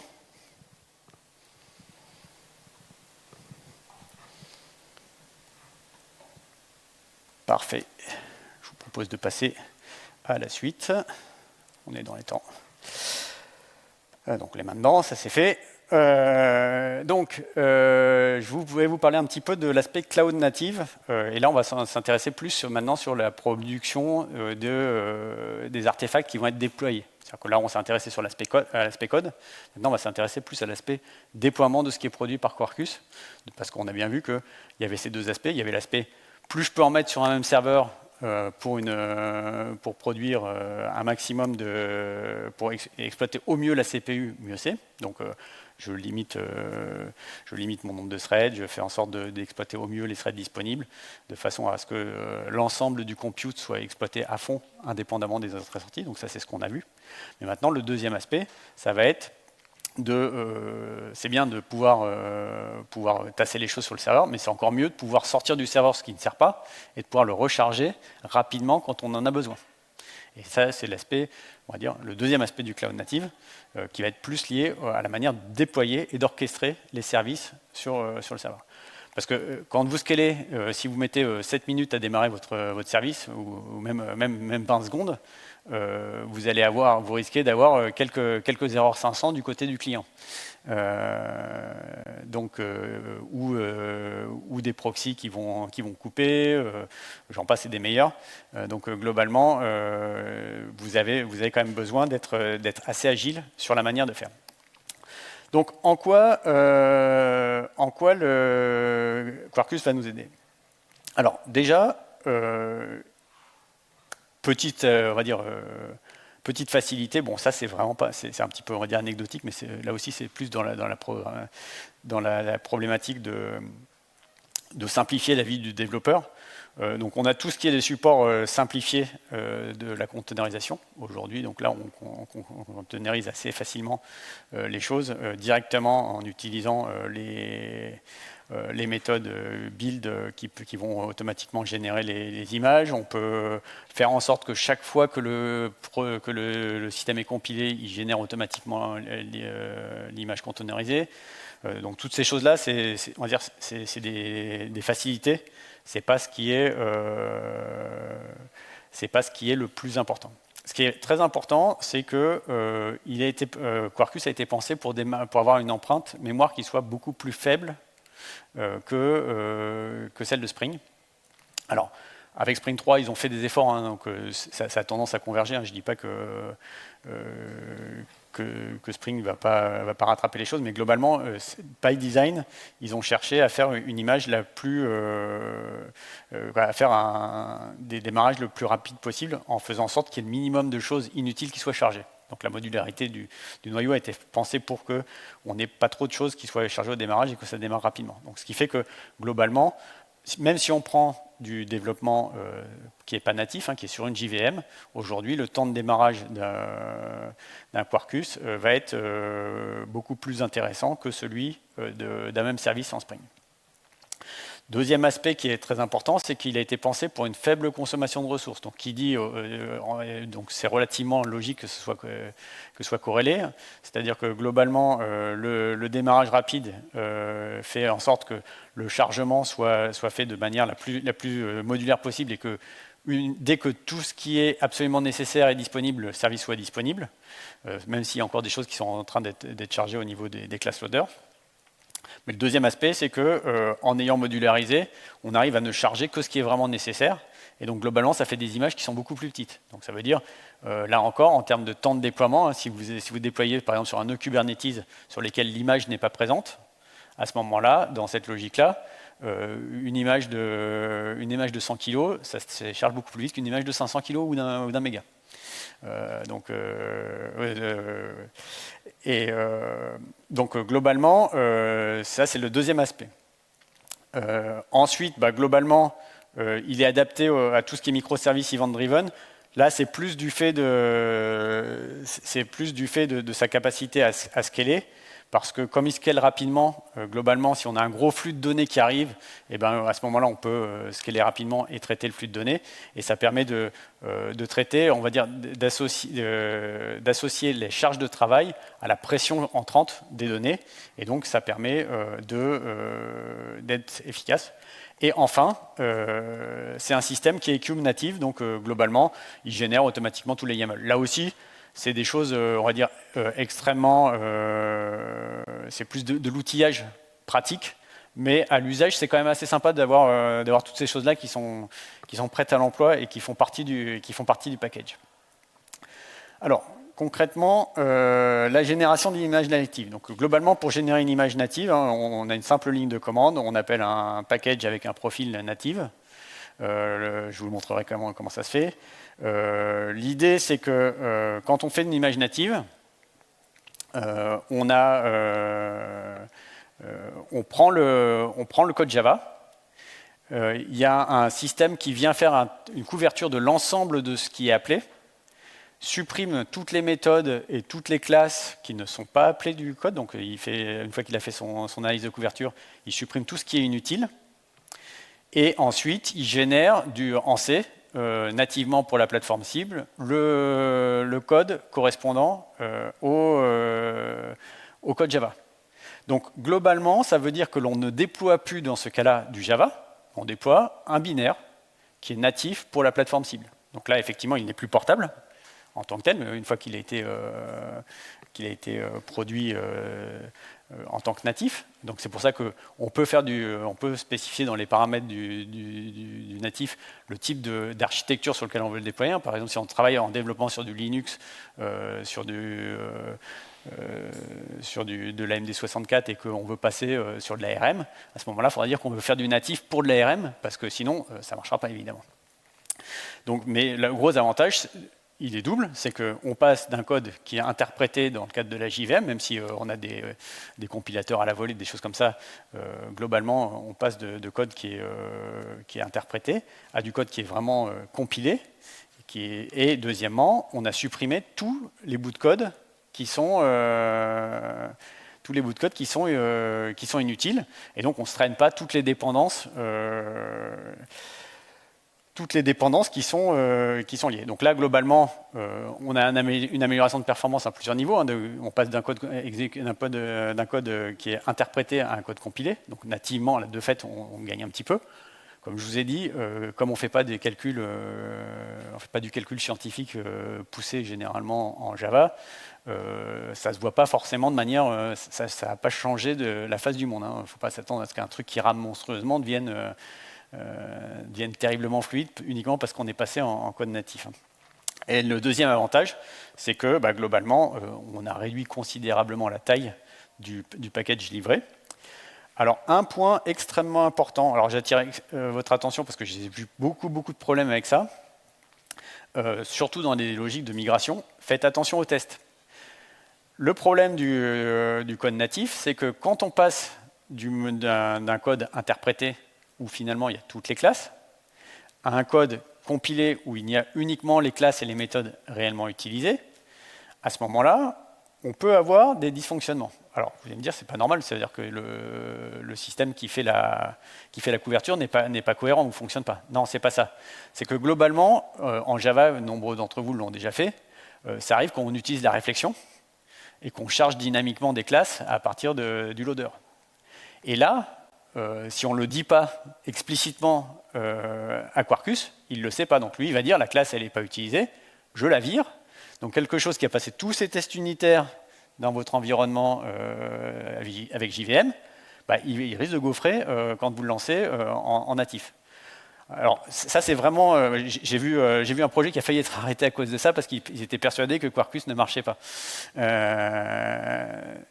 Et donc, quand on a été amené à faire le diagnostic, on s'est dit, mais non, c'est pas du tout le problème, c'est juste que vous avez fait usage de réflexion qui faisait du chargement dynamique. Il suffit, alors il y a des annotations, alors j'ai plus en tête l'annotation, mais il y a une annotation qui permet de dire, attention, cette classe-là, elle n'est pas utilisée, mais il faut quand même la mettre dans le package. Mais donc ça, vraiment, faites attention, retenez-le, c'est un vrai piège. Là encore, j'ai pas dit que ça se produisait dans 100% des cas, hein. Toutes les applications ne font pas de l'introspection, toutes les applications ne font pas du chargement dynamique, mais le jour où ça se produit, c'est le genre de truc un petit peu graisseux qui peut faire perdre pas mal de temps à une équipe. Donc il existe une possibilité de vérifier, là ce que je vous ai montré, le code natif en passant un profil de test de façon à ce que les TU soient effectivement tous passés sur l'image compilée. Et donc moi ce que je recommande toujours dans ce genre de cas, c'est qu'au niveau de la CI/CD, au moins quand vous faites des promotions sur des environnements, on va dire sur des environnements de qualif ou des choses comme ça, de systématiquement passer par des tests sur le code natif qui a été généré. Ça évite beaucoup d'ennuis et un temps précieux, parce qu'à chaque fois c'est une vraie galère. Pour moi, ça fait partie des choses qui sont les plus trompeuses. Il suffit qu'il y ait un développeur qui soit pas au courant, qui dise tiens, j'ai une bonne idée, dans son coin il fait son chargement dynamique, ça passe tous les TU, ça se met à gaufrer. C'est extrêmement pénalisant en termes de qualité logicielle, en termes de fluidité des livraisons. Donc moi je vous incite vraiment à vraiment intégrer ça dans la CI/CD de façon à ce qu'il n'y ait pas de sujet là-dessus. Tiens, d'ailleurs, tant qu'on est au test, j'ai oublié de vous dire quelque chose sur les mutiny et les unis. Il existe un ensemble de tests qui s'appelle Mutiny Test, qui permet de tester le comportement des flux asynchrones, de façon à ce qu'on ait une simulation qui soit cohérente avec le fonctionnement réactif. Alors, je vous propose de mettre un tout petit peu les mains dedans et regardez comment ça peut se passer. Alors, paf.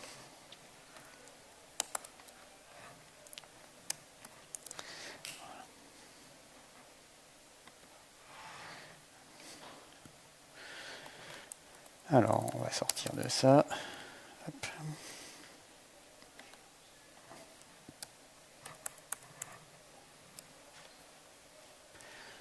Voilà. Donc je vous propose de regarder déjà comment ça se passe pour compiler une image native, de façon à ce que vous voyez un petit peu les différents morceaux de ce qui permet de produire ce type d'artefact. Hop.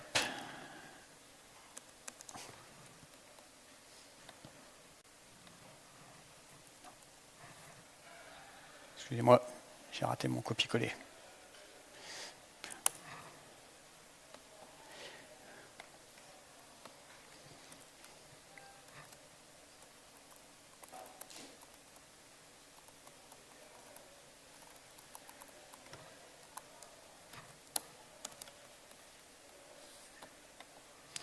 Donc ici, je vais faire le build, je ne sais pas si c'est suffisamment le build de mon image native. Je vais supprimer ça.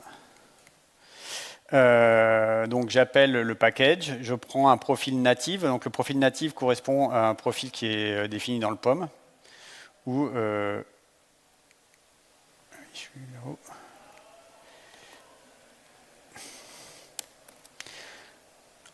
Donc ici j'ai un micro-profil qui est natif. Ici je l'appelle native. Là j'ai fait un skip des tests d'intégration et en revanche j'ai dit que je voulais générer une image native et j'ai dit que je ne voulais pas packager sous forme de jar. Donc voilà, donc ça, j'ai créé ça. Donc l'image native ici, elle va se créer. Donc il vient scanner le projet. Alors ça prend un petit peu de temps de compiler une image native, hein, vous allez voir, parce que globalement, il va produire, donc il fait son analyse globale de couverture, son test de couverture, et il supprime tout. Donc c'est quand même un algorithme qui fait de la recherche en profondeur. Et ensuite, une fois qu'il a tout récupéré, il génère du C par rapport à ce qu'il a produit, et ensuite il compile en binaire. Donc c'est pour ça que ça prend un petit peu de temps. Et là, en l'occurrence, ce qu'on voit, c'est que c'est généré avec un container de build, c'est-à-dire que globalement, je n'ai pas GraalVM sur mon poste. C'est-à-dire que globalement, il instancie un container pour faire son build. Donc comme ça peut très bien se faire en CI/CD, il n'y a aucun problème, ça fonctionne de manière tout à fait standard.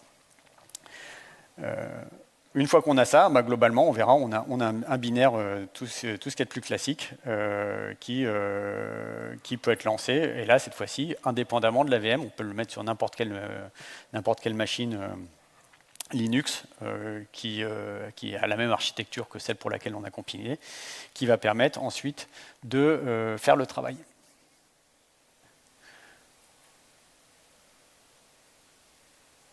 Donc là, il prend un petit peu de temps. Je vais profiter que ça compile. Il y a des questions par rapport à ce qu'on a déjà vu sur le...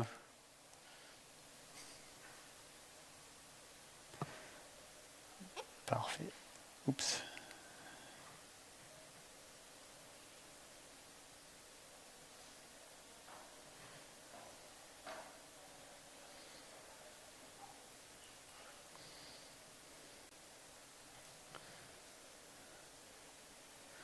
Oh, il y a eu un timeout. Ça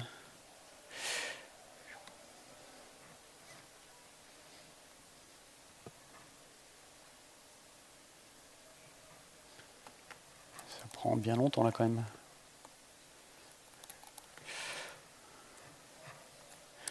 Peut-être avoir un effet démo.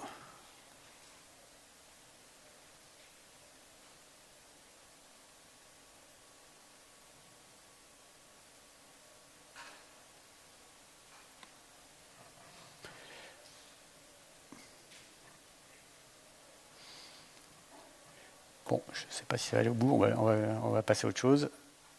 On verra si...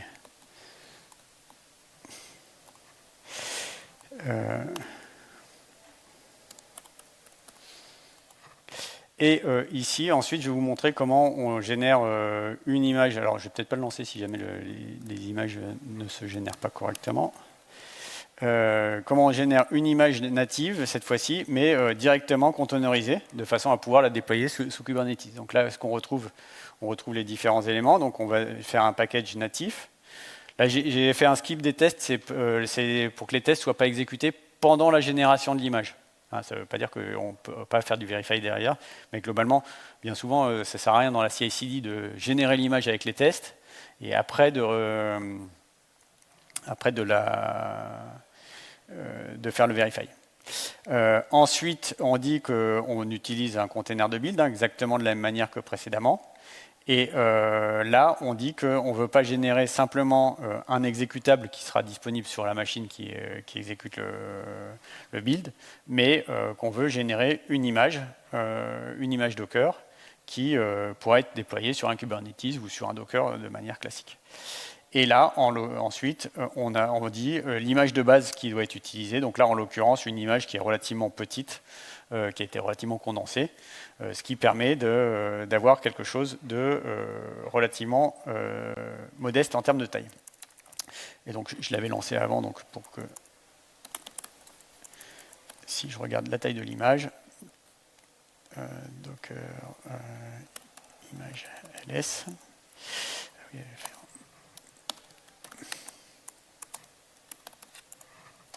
on voit que l'image globale fait 100 mégas tout compris. Ça pourrait être plus petit, je pense que c'est parce que l'image de base peut être plus optimisée. Là, j'ai pris celle qui est standard fournie par Red Hat.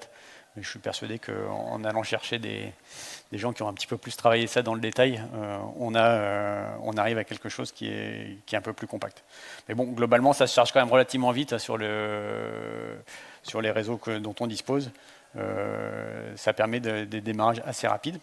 Et d'ailleurs, je vous propose de regarder ce que ça peut donner en termes de temps de démarrage.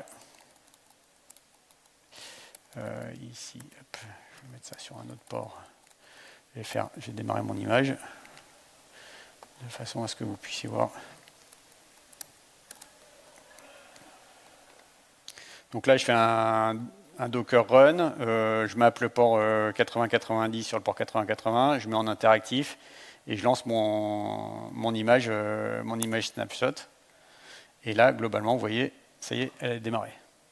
Donc c'est vraiment quasiment instantané, c'est moins d'une seconde de temps de démarrage, hein, mais nettement moins, on est plutôt de l'ordre du dixième de seconde pour le démarrage. Alors l'image est téléchargée, hein, donc il y a le 100 mégas de téléchargement en plus, mais globalement ça vous fait sur un bon réseau, vous êtes quelque chose sur une latence, sur un scale qui est qui va être à peu près de l'ordre inférieur à la seconde en tout cas. Donc ça c'est quand même très intéressant en termes de fonctionnement. Ça vous donne quelque chose d'assez léger, d'assez efficace. Et par ailleurs, globalement, vous économisez pas mal de ressources parce qu'avec des images qui sont relativement compactes comme ça vous permet d'avoir quelque chose de beaucoup plus sympathique. Alors, je vais voir si de l'autre côté, il s'est planté. Alors, je ne sais pas pourquoi. Qu'est-ce qu'il dit OK. Quoi ?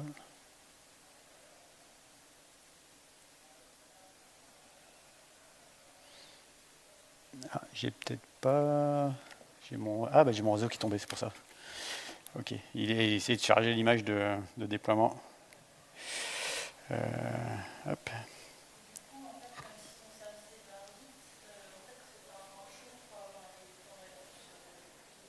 Ouais. En fait, globalement, le temps de chauffe est très faible, et ce qui fait que globalement, quand on est sur un système, quand on est sur un Kubernetes qui va faire du scaling horizontal, donc globalement, le temps pour provisionner une nouvelle instance du service, il est inférieur à la seconde. Ce qui fait que globalement, on s'est très réactif. Si jamais il y a une grosse poussée, je reprends l'exemple de mon match de foot, il y a un but qui est marqué, tout le monde veut reparier sur la cote suivante, et bien à ce moment-là, on va avoir un scale qui va être extrêmement efficace. Et donc on peut remonter le niveau d'activité très rapidement, et de la même manière comme on sait remonter très rapidement, dès qu'on a une baisse d'activité on peut revenir à un niveau très bas. Et donc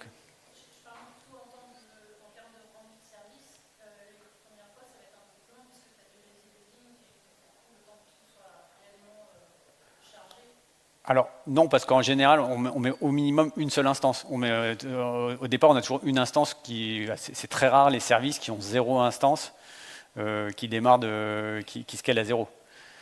Donc, comment ?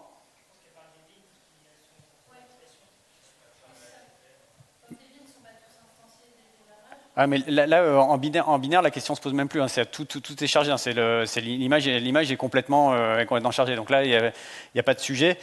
Et par ailleurs, effectivement, dans le cadre d'une image pas native, le lazy loading fait que c'est plus étalé. Mais au bout du compte, le temps de warm-up est quand même beaucoup moins important que dans la réalité d'un système qui charge tout au départ. Parce que, oui, tout à fait, j'avais pas compris la question, merci. Alors, Java classique, on avait JX qui met pas mal de temps à s'optimiser aussi. Il faut, je sais pas, 5000 ou 10 000 cycles d'appel à une méthode qui détermine le pass pour être optimisé. Là, du coup, on aura tout le temps une optimisation fixe, qui peut être plus ou moins bien. Alors, elle est mieux parce que... Ouais, non, mais elle est mieux parce que globalement, les compilateurs statiques restent toujours meilleurs que les just-in-time. Le just-in-time, il s'adapte en fonction des usages. Donc le statique ne peut pas déterminer à l'usage quel va être le pass le plus utilisé. Oui, mais en général, le just-in-time, c'est en fait à la base est beaucoup moins agressif qu'un compilateur natif, et donc c'est pour ça qu'il va chercher à optimiser petit à petit pour se rapprocher d'un compilateur natif. Mais aujourd'hui, quand on regarde l'efficience d'un compilateur natif versus un compilateur just-in-time, le just-in-time, quand il arrive au maximum de son optimisation, commence à tendre vers ce que fait le compilateur natif. Donc là-dessus, on est... Oups. Je vais essayer de recharger mon image, et puis si j'y arrive pas. Hop.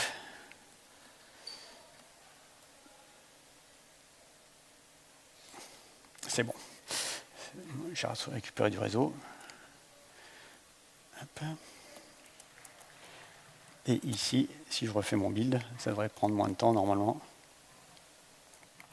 Et pour vous donner un ordre de grandeur, entre l'image native, là sur l'exemple que je vous ai donné, et l'image compilée, j'ai un rapport de 1 à 5. C'est-à-dire que là où en taille. C'est-à-dire que globalement, là où j'ai 100 mégas sur mon image native compilée, j'ai 500 mégas sur l'image non native, avec la JVM.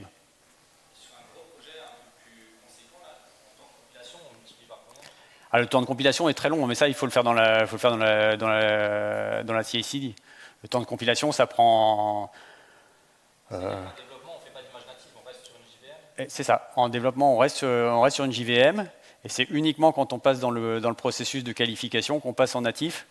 Donc là, globalement, moi, je suis d'avis qu'en général, il faut le faire sur les pull requests, pour être sûr de ne pas pourrir la code base.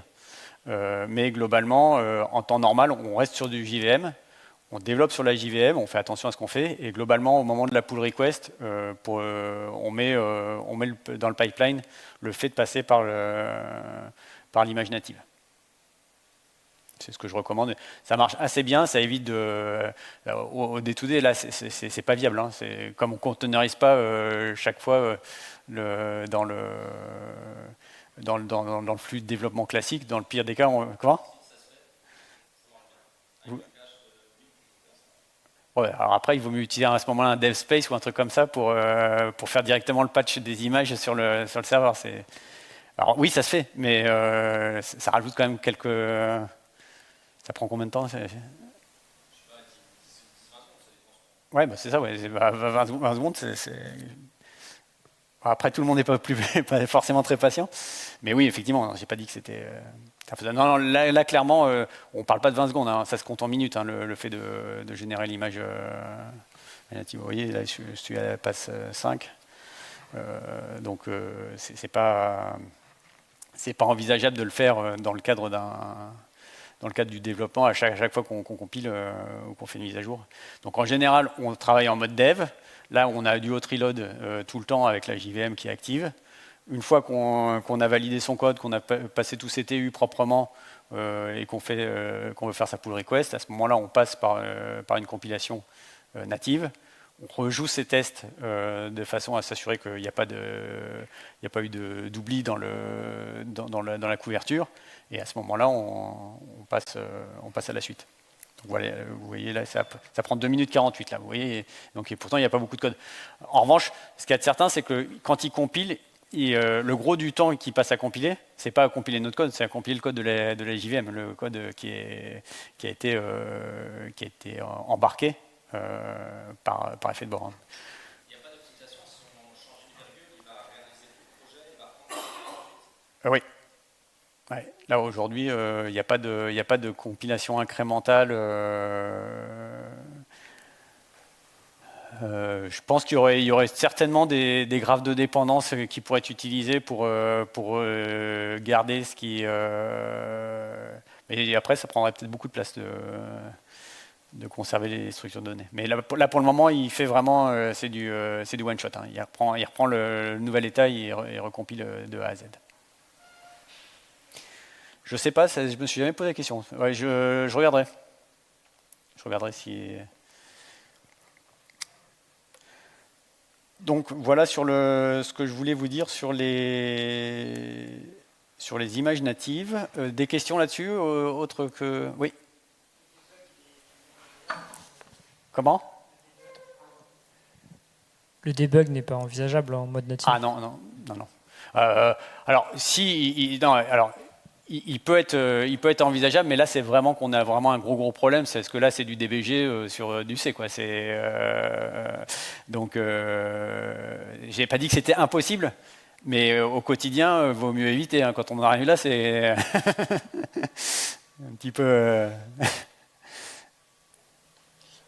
Sinon, j'aurais voulu savoir, en dehors de la portabilité avec la compilation native, est-ce qu'il y a d'autres limitations? Je pense notamment aux agents de JVM qu'on peut utiliser parfois, typiquement APM ou des Memory Analyzer. Est-ce que c'est toujours possible? Et sinon, est-ce qu'il y a des alternatives? Alors, je pense que... Alors, je ne connais pas de cas de figure où des agents de JVM posent problème dans la mesure où on garde les endpoints qui sont hookés. Mais c'est vrai que là, je ne saurais pas le dire sur tous les outils. Ça dépend aussi de leur mode de fonctionnement. Mais à partir du moment où on conserve les classes qui sont appelées, oui, non, on remarque qu'il faut quand même de l'introspection. Donc c'est possible que tout ce qui marche par introspection à l'exécution doit tousser sérieusement au déploiement. Parce qu'on perd toute la méta-info, en fait. Donc, ouais, bonne question. Là, je ne sais pas répondre de manière définitive. Merci en tout cas de la question.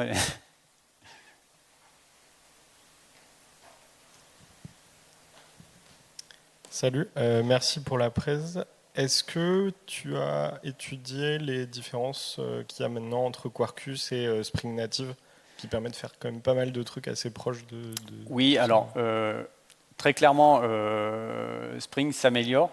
Donc, je vais être très franc avec toi. Je pense qu'on va vers quelque chose qui converge plus ou moins. Je trouve quand même que au quotidien, moi, je trouve que les Mutiny est beaucoup plus agréable et beaucoup mieux foutu que quand on utilise tout ce qui est natif, tout ce qui est réactif dans Spring. Mais là, c'est les goûts et les couleurs. Hein, là, ça relève de guerre de religion, quasiment. Donc, on peut me dire le contraire, je le prendrais pas mal. Ah, ok, mais surtout pour des codes base déjà existantes, c'est peut-être plus facile de migrer sur du Spring Native que de tout réécrire avec le framework Quarkus. Très clairement. C'est pour ça que quand j'évoquais le sujet tout à l'heure, pour moi, migrer une code base qui fonctionne, qui est correctement propre en termes de dette technique de Spring vers Quarkus, ça n'a pas de sens. Voilà, ça n'a pas de sens. C'est un coût qui est presque injustifiable. Moi, je ne me vois pas aller voir un DSI ou un directeur financier en lui demandant un budget de X millions pour passer une code base Spring en code base Quarkus parce que c'est un peu plus joli et que je vais gagner peut-être 10% d'efficience. Il va me dire, t'es gentil, mais... Comment ? Ah oui, non, alors après, effectivement, si on est dans une problématique de dire je passe de Spring et je réécris en réactif, là, c'est plus la même mayonnaise. Hein. Parce que le fait de passer de réécrire du Spring d'impératif en réactif, c'est à peu près le même coût que de migrer vers Quarkus. Hein.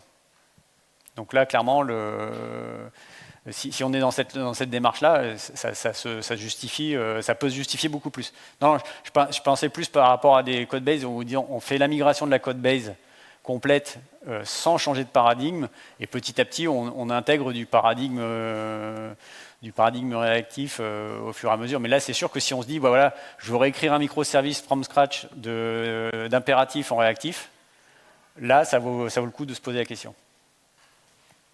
J'avais une autre question aussi pour la production. On a tendance, quand on a des lenteurs, des interblocages, des choses comme ça, à faire des stack traces, peut-être des heap dump, et avoir des outils pour analyser, voir qu'est-ce qu'on a en mémoire, où en est le flow d'exécution, est-ce qu'il attend la base de données, ce genre de choses. partir du moment où on passe en réactif, on perd tous ces outils. On n'a plus moyen d'analyser la mémoire à un instant T ou... Alors, on a le moyen d'analyser la mémoire à un instant T. En revanche, on perd le thread de rattachement. Et donc, ce qui est une bonne pratique, c'est de mettre systématiquement des ID de corrélation qui sont baladés, de façon à pouvoir reconstituer les chaînes d'appel dans les objets, de façon à ce que globalement... Ouais. Donc l'idée c'est d'injecter un bin de portée request qui porte l'identifiant de corrélation, qui lui va être systématiquement restauré chaque fois qu'il y a un callback, et qui permet ensuite d'avoir une traçabilité de bout en bout. Exactement de la même manière que quand on passe d'un monolithe à des microservices, où on trimballe en fait un ID de corrélation. Effectivement, ça c'est un vrai sujet, c'est un des vrais enjeux. Ouais. Bonjour. Oui, ouais. Moi j'ai une question sur l'aspect performance de Quarkus. Aujourd'hui sur notre produit on a une dizaine de microservices, donc essentiellement en Go, mais un des microservices est en Java, du coup codé avec Quarkus. Mais ce que l'on remarque aujourd'hui, c'est que sur les temps de réponse notamment, on a un facteur 10 par rapport au service Go sur les charges. Et pourtant, on a essayé d'appliquer plus ou moins toutes les bonnes pratiques, notamment sur tout ce qui est l'aspect réactif de Quarkus. Alors là, honnêtement, connaissant pas le contexte, je suis désolé, je ne pourrais pas me prononcer sur le... Non, mais c'est juste pour voir si... il y a eu des études où tu as eu à rencontrer... non, j'ai pas eu d'études, mais aujourd'hui, très clairement, sur la réactivité et le bon fonctionnement de Quarkus, je n'ai pas connaissance de sujets réellement qui posent problème, quoi. Après, c'est comme tous les systèmes, hein, de temps en temps, il y a des choses qui ne se passent pas exactement comme on l'attend, mais pour moi, c'est fiable et très performant, hein, il n'y a pas de souci. D'ailleurs, là, on est en train de remettre à jour notre labo de tout ce qui est pour faire de l'observabilité. Et une fois qu'on l'aura mis à jour, je ferai un tir justement pour faire des benches. Donc ça, c'est prévu courant juillet. Je mettrai tout ça sur le blog de Neosoft. Donc si vous voulez regarder ça à la rentrée ou fin juillet, je mettrai tous les graphes pour avoir des éléments de perf qui soient factuels. C'est bon, je vais donc conclure, si ça ne vous ennuie pas, parce qu'on a 3 minutes. On voit bien que Quarkus c'est un vecteur d'efficience, pas lui tout seul, hein, donc très clairement, c'est pas, je ne vais pas vous vendre Quarkus, c'est le truc, une fois que vous avez fait ça, tous vos problèmes d'efficience sont résolus. Non, c'est faux, c'est pas ça. Mais globalement, à partir du moment où on a des architectures qui s'y prêtent, globalement, c'est un outil qui est quand même très performant, qui est vachement stable. Donc par rapport à la question que tu posais, à ma connaissance, il n'y a pas de grosses difficultés connues sur le sujet, qui permet vraiment de simplifier le déploiement sur Kubernetes. Je ne vous ai pas montré les YAML générés parce que bon, on n'a pas énormément de temps. Il me reste 2 minutes. Il est fait pour générer des images natives de manière très simple. Il simplifie la prise en charge de la programmation réactive, qui reste quand même un paradigme à acquérir, hein. Clairement, ayez conscience que passer d'impératif à du réactif, c'est pas piece of cake, hein. C'est vraiment, il faut réapprendre à changer la manière de coder. Donc ça, c'est clair. Enfin, il est parfaitement optimisé pour faire du scaling. Je vous propose ce petit QR code, si vous le souhaitez, pour faire un feedback, hein. N'hésitez pas à me suggérer des améliorations, me dire ce que vous avez aimé, pas aimé. Je suis là pour m'améliorer et je vous remercie de votre attention.